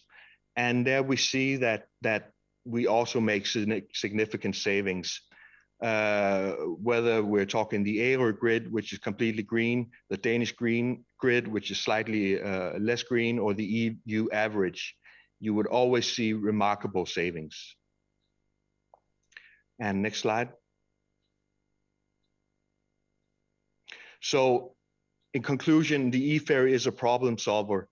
It validates that the maritime transition is possible. At least we have demonstrated that for short sea shipping on a regional ferry. And it exemplifies the synergy between the energy and the transport transition, because you can make greater savings if you actually can supply green energy. And we can do that on Aero with our wind turbines. Also, 900 routes in Europe alone can be operated with e-ferry. So there's really a great opportunity for making great reductions in emissions. And I think that's the time I had. Thank you. Thank you very much, Halfdan. That was amazing. That was really amazing. Thank you. I don't know who else is coming on holiday with me to that island, but it looks fantastic. So thank you very much. It was a great presentation. We're going to move on now to the Lean Ships project, which is another really important part. You know, we've got existing assets. What are we going to do with them? The Lean Ships project talks to that point about retrofitting small to medium-sized ships. So I'm handing over to, I don't know, Peter. Thank you. I'm sorry, I haven't got your name written down, which is very remiss of me. I do apologise. Thank you. No problem at all. Morning, and thank you all for being here, being able to present about a project I have coordinated, actually quite a while ago, but I'll come back to that. My name is Peter Hauskens, and I will be presenting about the Lean Ships project. Lean Ships standing for low energy and near zero emission shipping. So what was this project about? Well, it's about getting to zero emissions and also demonstrating for a few very specific target markets. As already has been said, we don't build all ship types in Europe, but for example, we build a lot of workboats, smaller boats, ferries, as has been shown, crew transfer vessels, dredging vessels, leisure and passenger vessels, cruise, and what have you. So for those types of vessels, we wanted to demonstrate, so beyond just showing that it's possible by simulation, we wanted to have real demonstrations as well. So we wanted to demonstrate technologies on higher TRL levels, if possible, on board, real scale, not always possible due to cost limitations, and not all technology was that far, but that was the aim. So what was the main objective? Getting the CO2 reduction of at least 25%, fuel savings 25%, those two go hand in hand, as you are well aware, and also decrease other emissions, pollutants, to up to 100% if possible. Nice to mention, the project started beginning of June 2015, the kickoff meeting, when it all really started, when all partners saw each other. Now, well, during presentations we saw each other, but not as one big group. So we saw each other for the first time at that point in time. And the project proposal has been written in 2014, or started, so that's ideas 8 years ago from now. And you will see in the presentation that that's the time it can take, and longer, before those ideas get to fruition. What was the idea of the project? Well, if you want to show so much in such a little time with quite a lot of partners, because as Mr. Mialok has said, on average it was 7-8 million euros a project and 15 partners. This project ended with a little bit less than 16 million euros, and we had over 40 partners, so it was quite a job to coordinate it all. Wasn't always easy, I can tell you, but it was a lot of fun. But what we had was 7 more or less autonomous, independent demonstrators, each time built around, most often, one core partner, work package leader, often a shipyard, but not always, and surrounded by a few partners who could make a lot of yards, because if you want to make fast progress, sometimes it's easier to have a little bit smaller group of people, and that's what we try to organize in this project. So it was my task to try to get it all a little bit harmonized again and get all information shared to the public and shared to the Commission. So what were those different demonstrators? Very quickly, I am not going to go through all of them because I have only 10 minutes, and just explaining what we did would take me more than that. But the first work package was about proving that methanol is a valuable maritime fuel. That was mainly the University of Ghent that was pulling this, more about that later. Then the second one was about a new tug type, a ship handling tug type, and also seeing what CNG, so not LNG, which is liquefied natural gas, but what CNG, compressed natural gas, could mean for these type of applications. Another one was expanding on the application of energy-saving devices for ships with a CPP propeller. Then looking into a refit strategy for SECAs. What are all the possibilities and what makes sense practically, but also pragmatically, financially, because they are huge investments for an operator. And in this case, Wagenburg checked, and they developed a tool, a calculation tool, based on scenarios, what could be the most beneficial strategy for their different ships in their over 180 vessel fleet. Not every vessel requires the same investment or the same technology. Decision support system, we could say a digital green, large diameter propeller for general cargo vessels, another vessel type which is quite common in Europe and for the European shipbuilding industry.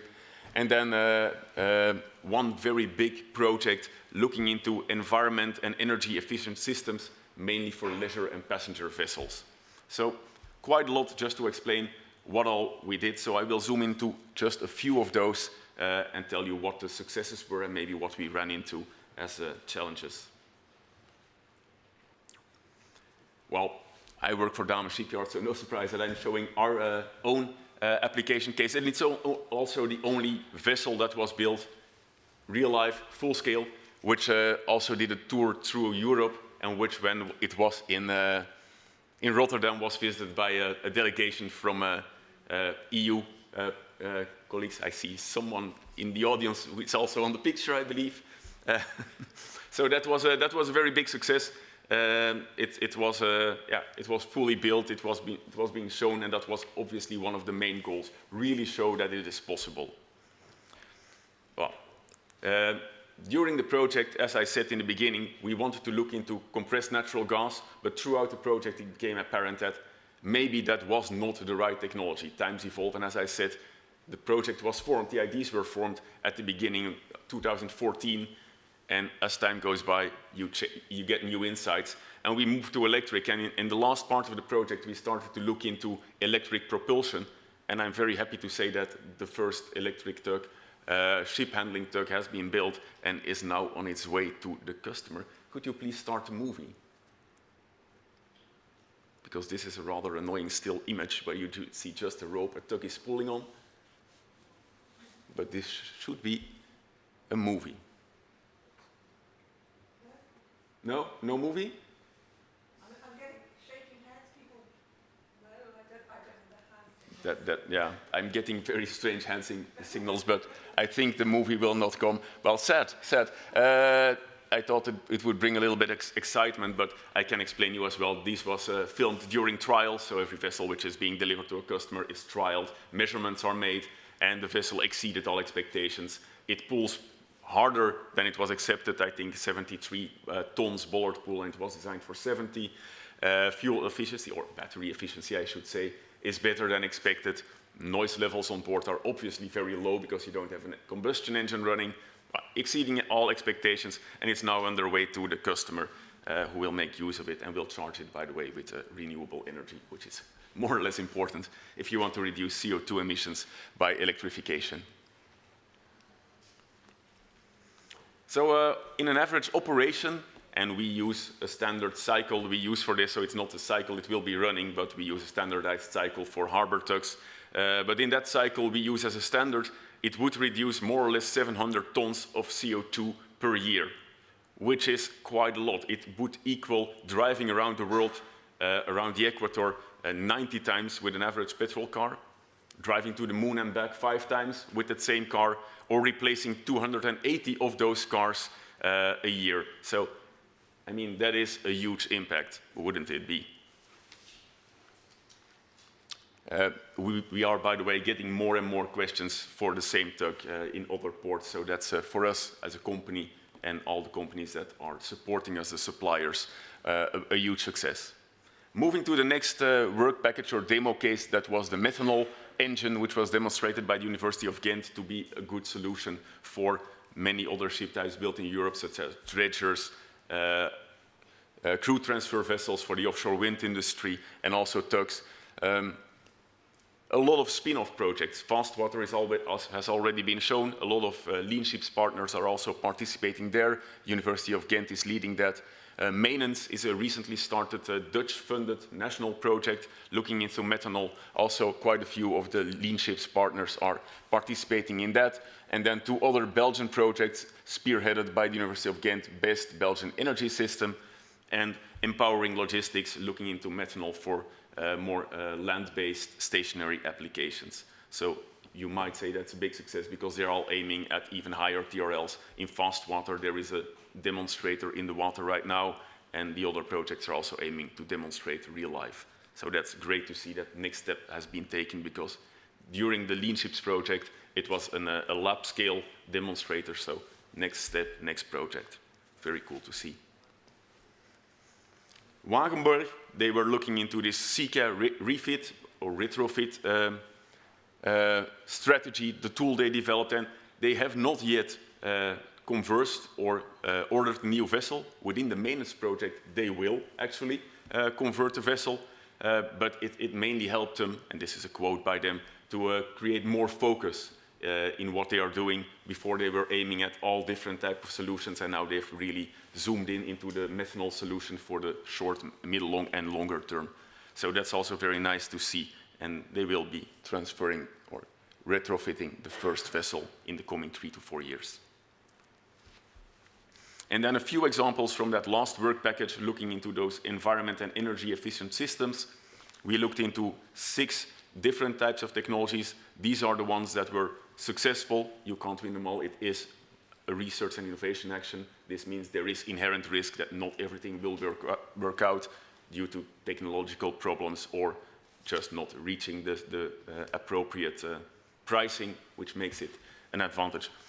Could also be said for the particulate filter. It was shown that it is a viable option. It works, has been proven full scale. Still remains a little bit of a commercial trouble because there is no real law on particulate matter for bigger vessels, and it remains an expensive system. which was a big success, is the solid sail technology, which was demonstrated by Chantier de l'Atlantique on model scale, and they are now building a full-scale model, so not yet on a vessel, but also that is proceeding well, and first successes are being made with that, so also nice to see that next steps have been made. And hydrothermal oxidation, which is waste treatment on board, that was a huge success because actually the demonstrator, which was built during the project, was installed on, it was built land-based, it was later installed on a vessel with only small adaptations, and later on a slightly industrialized, commercialized version was installed on a sister vessel. So that's nice to see. And another one for which I got the information after I had to send in the presentation, but ORC, Organic Rankine Cycle, which is a way to reuse waste heat from exhaust systems, for example, has also reached a stage right now, quite recently, where it can be offered to ship owners who want to order a vessel and increase the overall efficiency of conventional combustion engines or combustion engines with alternative fuels. This is the last slide about the technology, but I think I want to refer back to what I said in the beginning. These ideas were formed 8 years ago, and only now many of them are reaching the stage where they can be put to the market. So I think it is a very important message which has been said before. We need to do it together, and we need to start now. We do need the money, the funding to bring partners together, to bring the best of the European shipbuilding and maritime industry together, and start doing it now, because if we want to be ready, there is no time to waste, and the possibility is there. So thank you very, very much for giving us these possibilities, and thank you for listening to me. You can contact me and the Lean Ships project through those links, and this is the standard end slide.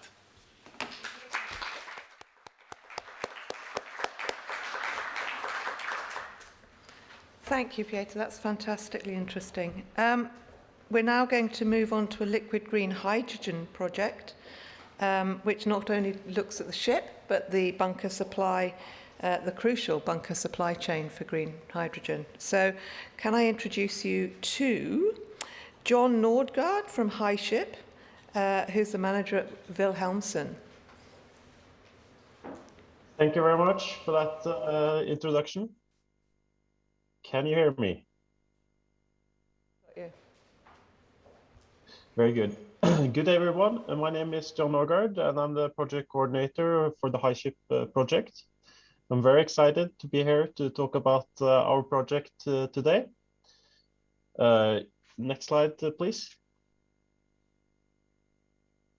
I will go through what our objectives for the project are, and what we have done so far, and what the potential for the project going forward is. So next slide. Yes, let's start with our objective for the project. Next slide, please. The HyShip project is, in summary, 2 roll-on, roll-off vessels running on liquid hydrogen. The project has 3 main goals: removing cargo from trucks going on the roads, distribute hydrogen to bunker stations at traffic hubs, and eliminate emissions on the transportation itself. Next slide, please. The 2 vessels have installed fuel cell capacity of approximately 3 megawatts and hold a little under 12 knots in service speed. With a tank capacity of 65 to 100 cubic meters, the vessel will have a range of around 400 nautical miles. Having the hydrogen in a liquid state more than doubles the energy to volume ratio compared to compressed hydrogen. However, hydrogen is only liquid at minus 253 degrees Celsius, or just over 20 Kelvin. In addition, hydrogen combined with oxygen found naturally in the air is highly explosive. This poses some problems to both storage of the fuel and safety of handling the fuel.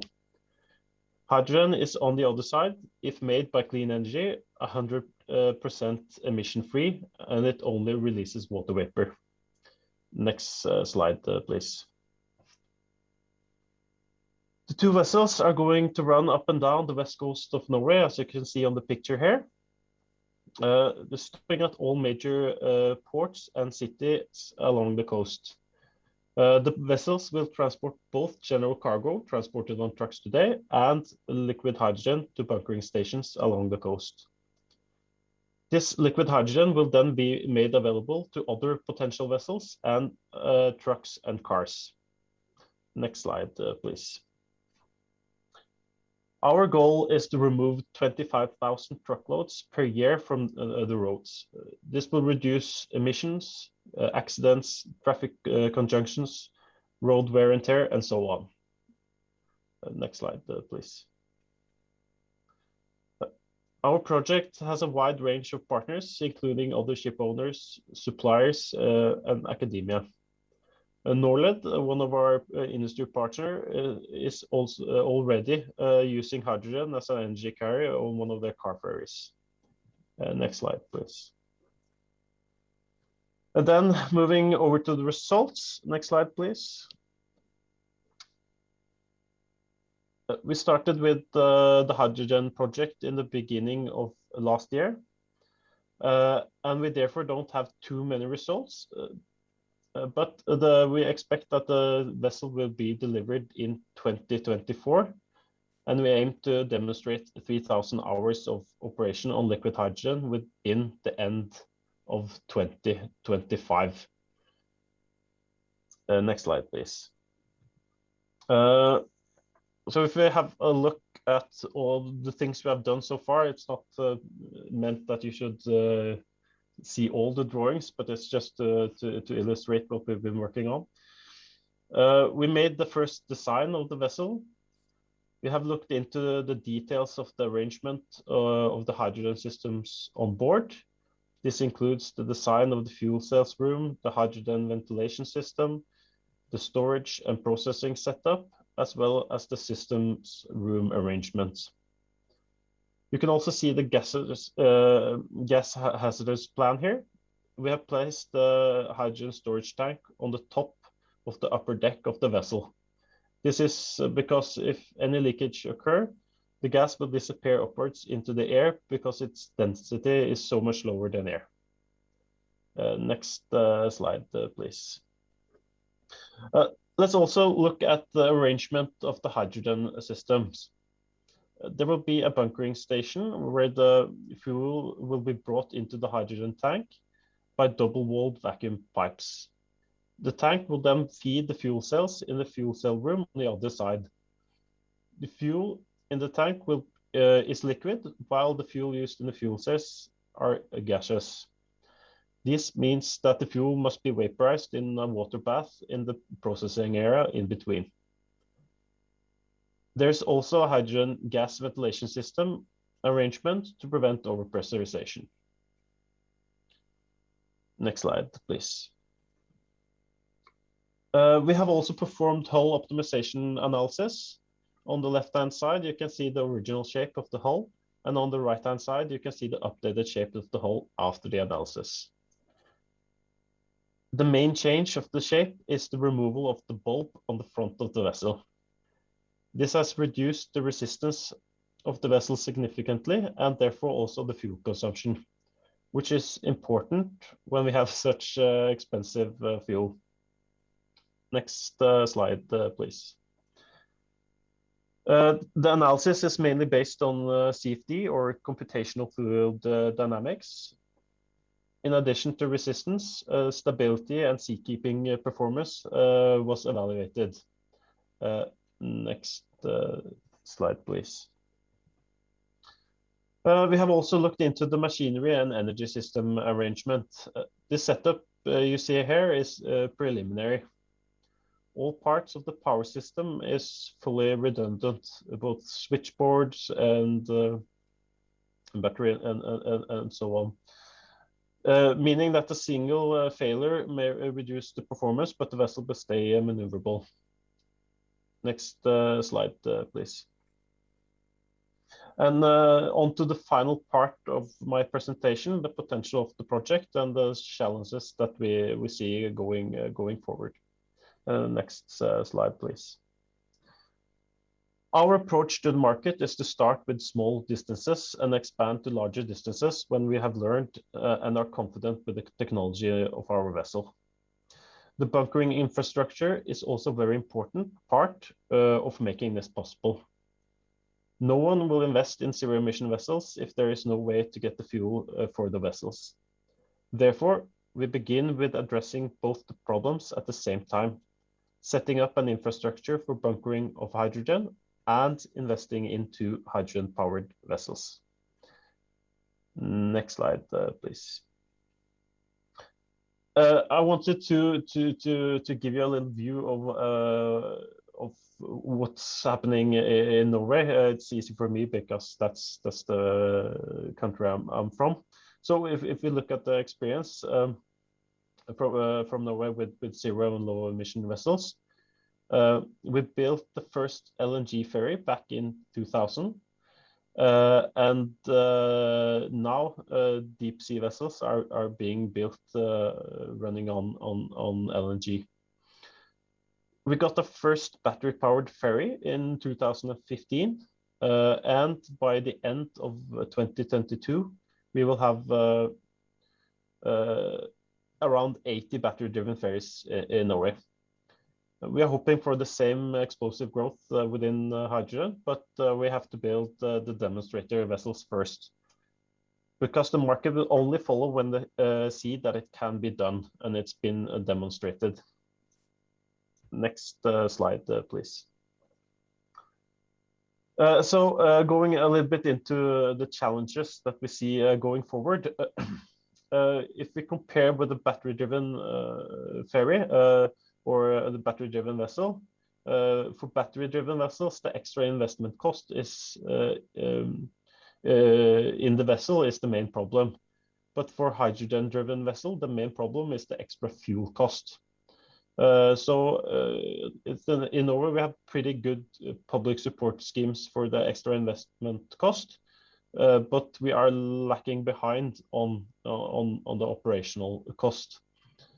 This makes it harder to invest in hydrogen-driven vessel. The best way to mitigate this problem would be to have a sufficiently high global CO2 tax on fuel, but that could be politically hard to agree upon. And a good replacement of the CO2 tax could be a contract for difference for the fuel, meaning that the public government pays for the additional cost of the fuel compared to marine gas oil. This way, the private sector would trust that the prices would stay competitive for a long time and would be willing to invest both in the hydrogen infrastructure and the vessels. When the hydrogen volume goes up, the cost of hydrogen would go down, and therefore the cost for government would also go down. Yeah, that was all for me. Thank you for your attention. Thank you very much. That was great. Thank you. Thank you very much. That was great. So I'm going to move swiftly on because I do want to leave some time for some questions. I'm going to invite Andreas Nordvestergaard to talk about the Zero Emission Mission Innovation Project. And can I just remind you that there's a limited time, 10 minutes for that, if you wouldn't mind, so that we have time for a quick conversation at the end of the session. So thank you very much. Over to you, Andreas. Thank you very much. And I will try at least to keep 10 minutes talking. I will do that. Thanks. Now, thank you very much for inviting me and to give me the opportunity to give you a presentation about the zero emission shipping mission. It is a tongue twister, but if you spend some of your lunch break practice, I'm sure that you can make it and actually learn how to say it. Now, I do regret that I don't get to be with you in person because it is great to see people actually seated in a conference room.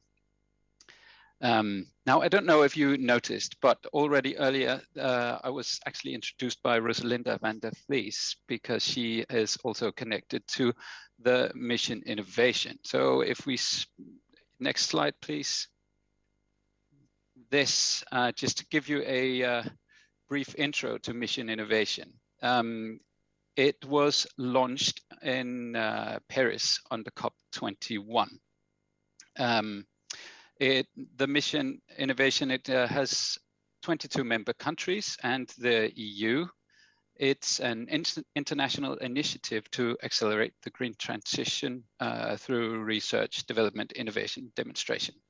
And in my opinion, the last bit here on demonstration is very important because not only in general is it's important, but in particular for us in the shipping mission, because concrete application of technology is a need in the shipping sector. The Mission Innovation has just recently been rebooted, and we have now gone into Mission Innovation 2.0, where the shipping mission is one of the missions. The shipping mission was launched in June last year, so it is still a quite young mission. It has an overall goal to make 5% of the global deep sea fleet capable of running on zero emission fuels by 2030. Now, how this goal can be reached is a puzzle that we in the mission will try to solve. It is a tremendous task, and we hope that our work can stimulate research, innovation, and demonstration in the shipping sector and adjacent sectors to make shipping sustainable. Next slide, please. The shipping mission is a public-private partnership where the co-leads consist of 3 countries and 2 private sector organizations. The countries are Denmark, the US, and Norway. We are, from the Danish side, taking part through the Danish Maritime Authority. The US is participating through Department of Energy, and Norway is participating through the Ministry of Environment and through the Norwegian Research Council. Then we have 2 private sector actors. That's the Maersk Mc-Kinney Møller Center for Zero Carbon Shipping and Global Maritime Forum. We are manning the secretariat, the 5 of us, and as such, we form the backbone for the work in the mission. Now, furthermore, we have a second level of involvement in the mission where Morocco, the UK, India, and Singapore take part, and a third level of involvement with Ghana, France, and South Korea. Next slide, please. Now, this is just to reiterate the importance of decarbonization of the shipping sector, because the expectation is that emissions from the sector will grow by 50% over the next 30 years if we do not act now. And bearing in mind that international shipping is responsible for approximately 3% of global greenhouse gas emissions, it is clear that action is needed to bring down emissions and to investigate how this is done in practice. Next slide. The background for the mission's goal is that analyses suggest that if we are capable of reaching the 5% goal by 2030, and in addition have 200 ships primarily running on zero emission fuels by the same year, we will see a shift in the shipping sector, bringing it on a path to possible full decarbonization by 2050. Please bear in mind here that we in the mission are focusing on the deep sea intercontinental trade routes, and we therefore focus mainly on fuels such as hydrogen, ammonia, methanols, and biofuels, where a few of them are probably more viable than others. Next slide, please. This is just to show you how we have organized the shipping mission. It forms our way of thinking. Because shipping is a hard to abate sector, the shipping sector relies on other sectors.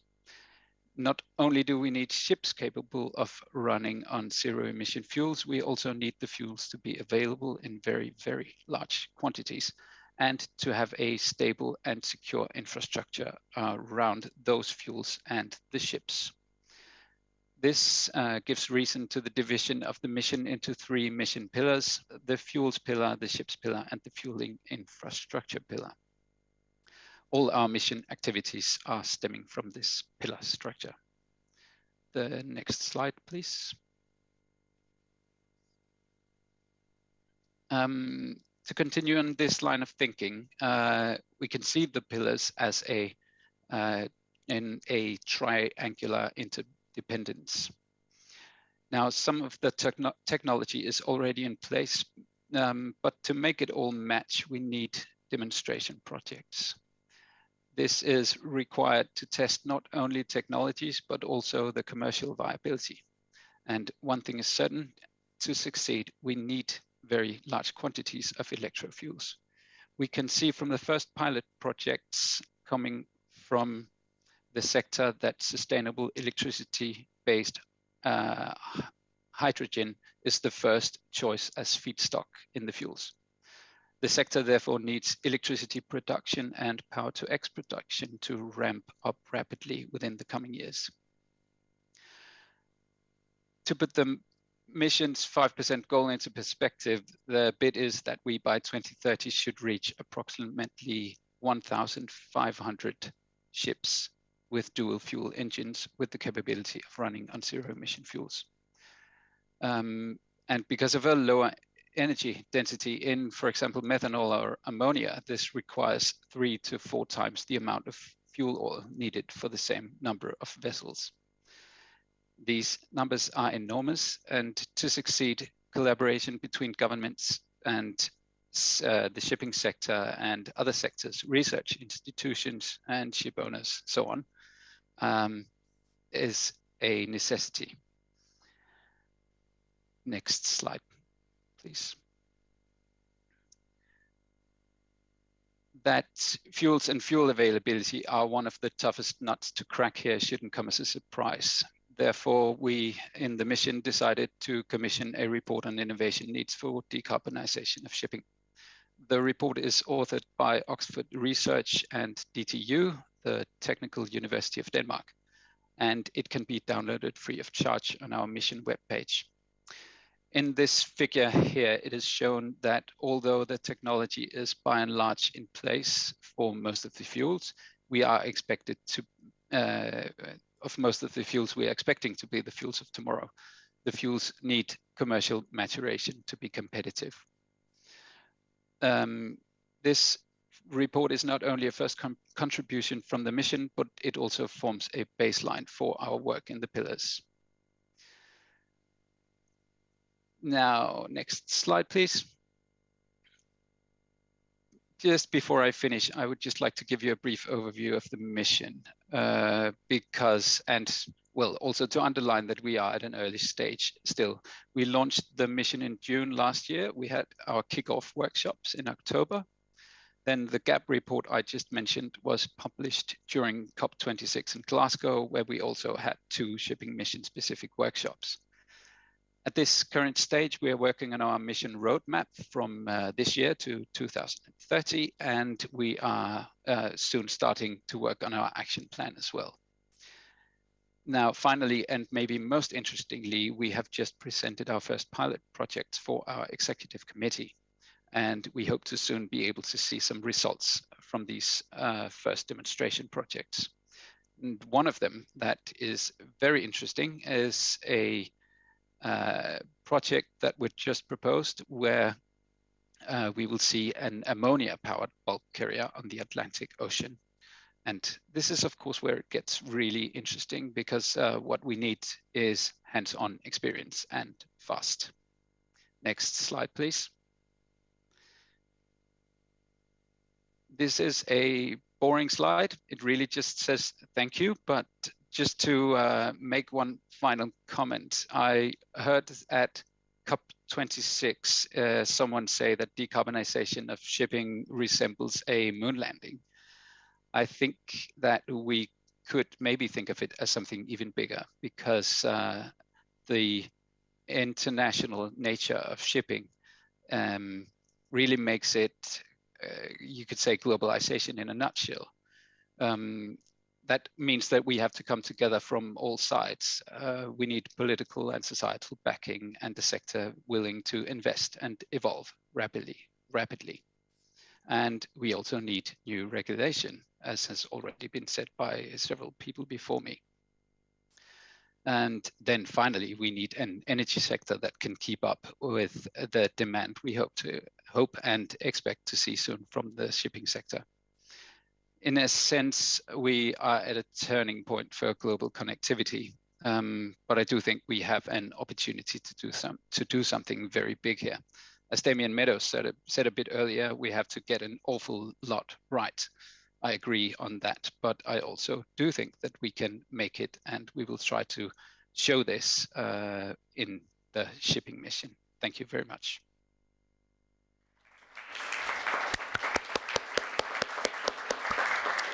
Thank you, Andreas, and thank you for leaving us with a really good segue into questions.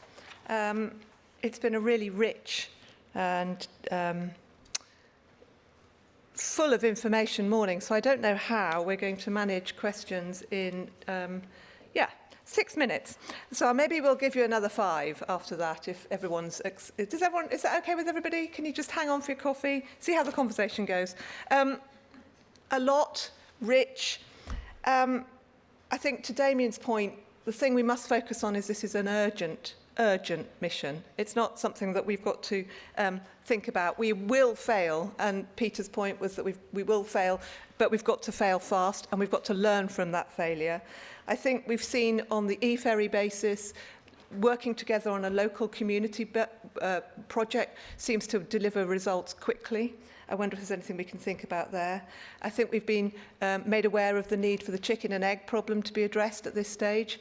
Remember the projects that we've seen started in Horizon 2020, so they are contributing to the learning and the thoughts that we are having today. So thinking a little bit more about the future, can I ask you for some questions, please? Anybody got a moon landing question? There's a microphone just in the arm of your seat, the left arm, I think, of your seat, if anybody wants to ask a question. Please, thank you. In the arm of your seat, on the left-hand side, your left arm, I believe. How sophisticated is that, hey?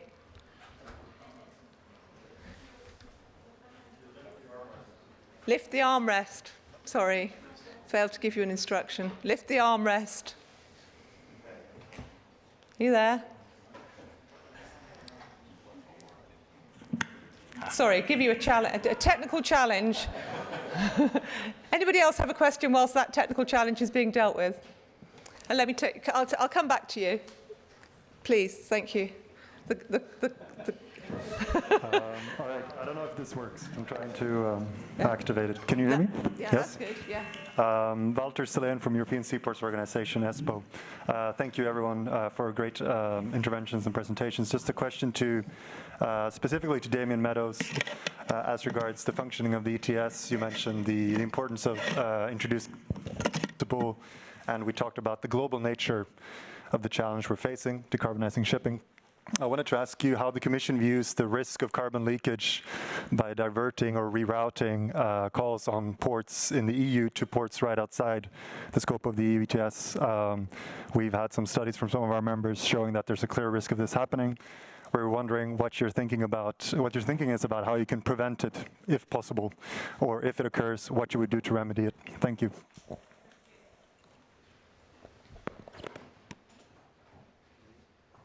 Thanks, Walter, and I mean, thanks also for the work ESPO's been doing on this, because ideally we would, I think it was said by the colleague on the monitor, we would have a global system of carbon tax. I mean, I would absolutely love that. I've been working in this area since the year 2000.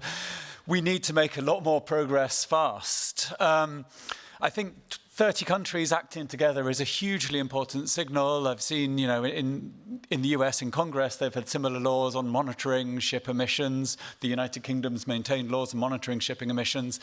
If we're going to be net zero across most of the world in 28 years, I mean, other countries are moving. So we saw Morocco featured on the slides there. Hopefully, I mean, Morocco's doing a lot in the power sector. there's different ways to try and evade a system. So ESPO, looking at the size of ships, you can try and build ships of 4,990 tons. I would suggest the European co-legislator might then lower the thresholds of our law if people try to evade like that. The United Kingdom is likely to have similar laws. The risk varies depending on ports, because if you look at Algeciras and their business model together with Tangier, there's a much bigger risk there than in Rotterdam. Also, sort of Kaliningrad, we've had studies looking at this. So we're aware of that risk. We don't just want to address it ex post.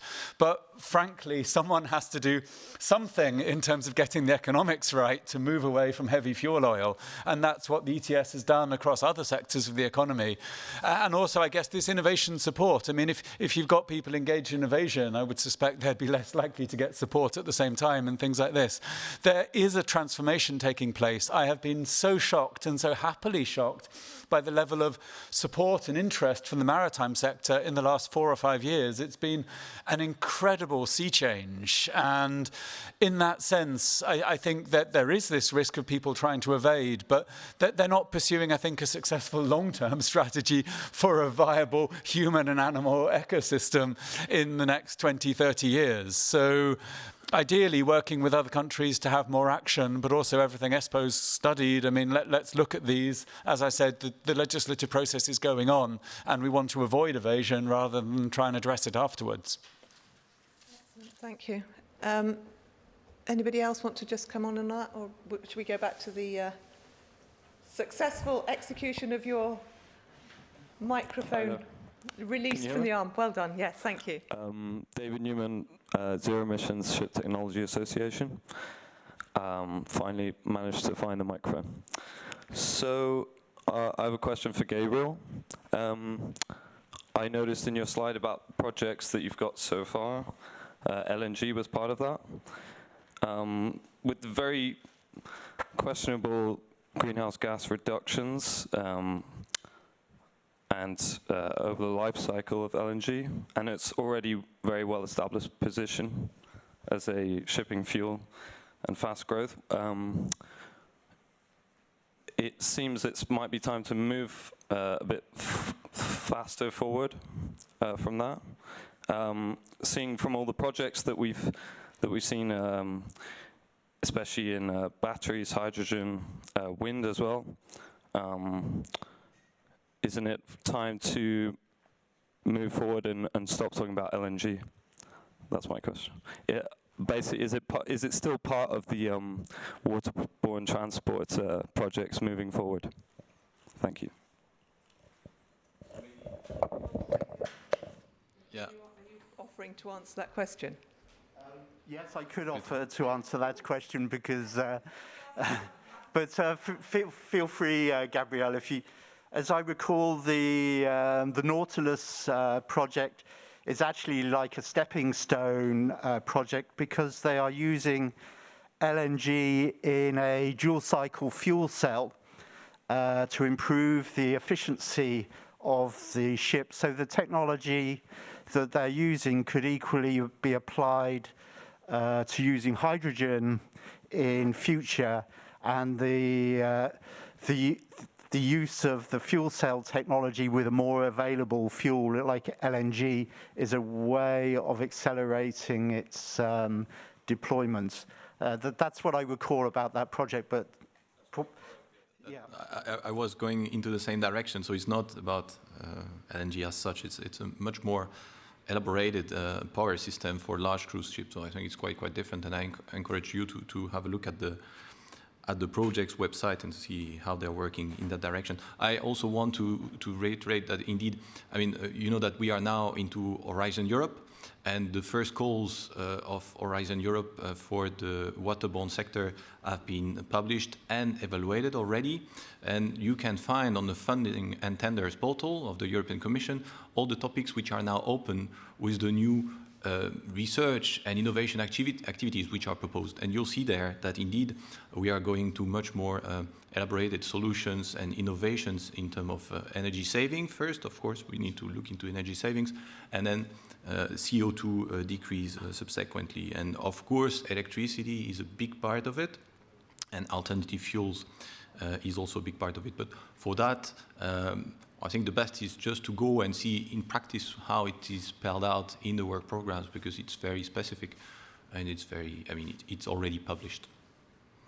Thanks, Gabrielle. And thanks, David, for your question. And I think the point really is that, you know, this is looking back and as an inspiration for the future. And we have to, as Damien says, we have to start somewhere. So we're going to move from the high seas to inland waterways and from real world to virtual world. And I have a question here from Martin van Dijk about the inland navigation programme. Is it going to be available for every type and dimension of relevant barges? I hope that I've asked the question correctly. Do we have anybody who is able to answer the question about inland navigation programme?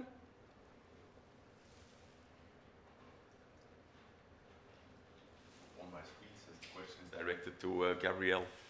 Oh, I haven't got that. Yes, thank you for the question. Good luck.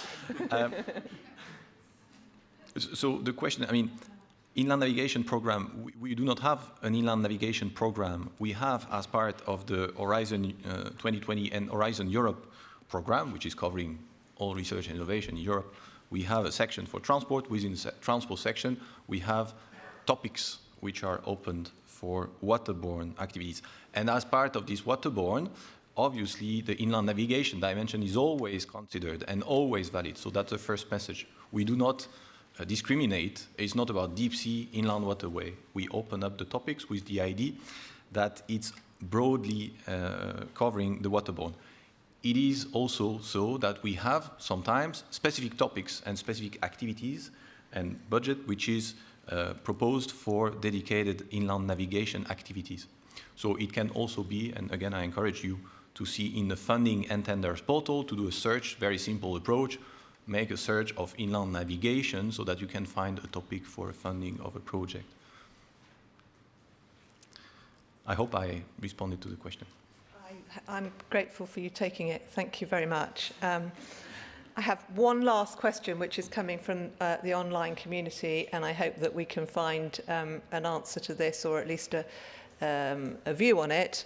The question is, would DG Climate consider creating a specific greenhouse gas emission calculation sheet for waterborne transport projects? It's observed that the Innovation Fund programme calls the use of renewable energy has been mainly drawn from the building industry, and so the associated greenhouse gas calculations may not be appropriate for the waterborne projects. Do you have any comments about that? I thought you might, Damien. Yeah. Thank you. I think this links to what I said, that, I mean, shipping is benefiting from the Innovation Fund, even though it isn't covered by the ETS now, and there were some people who didn't want it to benefit. So that shows how creative the industry is. And I would urge you to engage with CINEA, with CLIMA, to build up in practice the way to benefit, to have evaluators to increase how much you get from this fund. But also, as I said, because this is in co-decision, I mean, engage here too, to make sure that the waterborne area benefits to the maximum from this. I mean, the ETS proposal covers maritime shipping transport. Inland waterborne is broader than purely maritime. There was the question about LNG. The Commission has proposed we cover whatever gases are covered by the reporting regulation. But in the Transport Committee, there's an amendment saying it is only to be carbon dioxide. The European Parliament plenary has voted to include methane slip from LNG as well. So these issues are open today. I think what's very clear is that shipping will be contributing to climate policy and benefiting from climate policy. And I hope, you know, as much as we have sort of the North Sea and the Baltic and Norway, I hope to see that growth in Spain, in Greece, the Aegean and so on. I mean, this has to happen globally, but more broadly across Europe, a lot can be done. But the rules are still being written, and I think the practical engagement with CINEA can also bring greater benefits for shipping. Great, thank you. Thank you very much. I'm going to call time now. Thank you, Thomas Ets, for that excellent question, which I think just highlights the fact that this is work in progress. It's the most enormous challenge. So we have to be creative, and we have to, most importantly, work together and keep pushing at every point that we can. So thank you very much. Enjoy coffee, and we'll see you back here at 12 o'clock.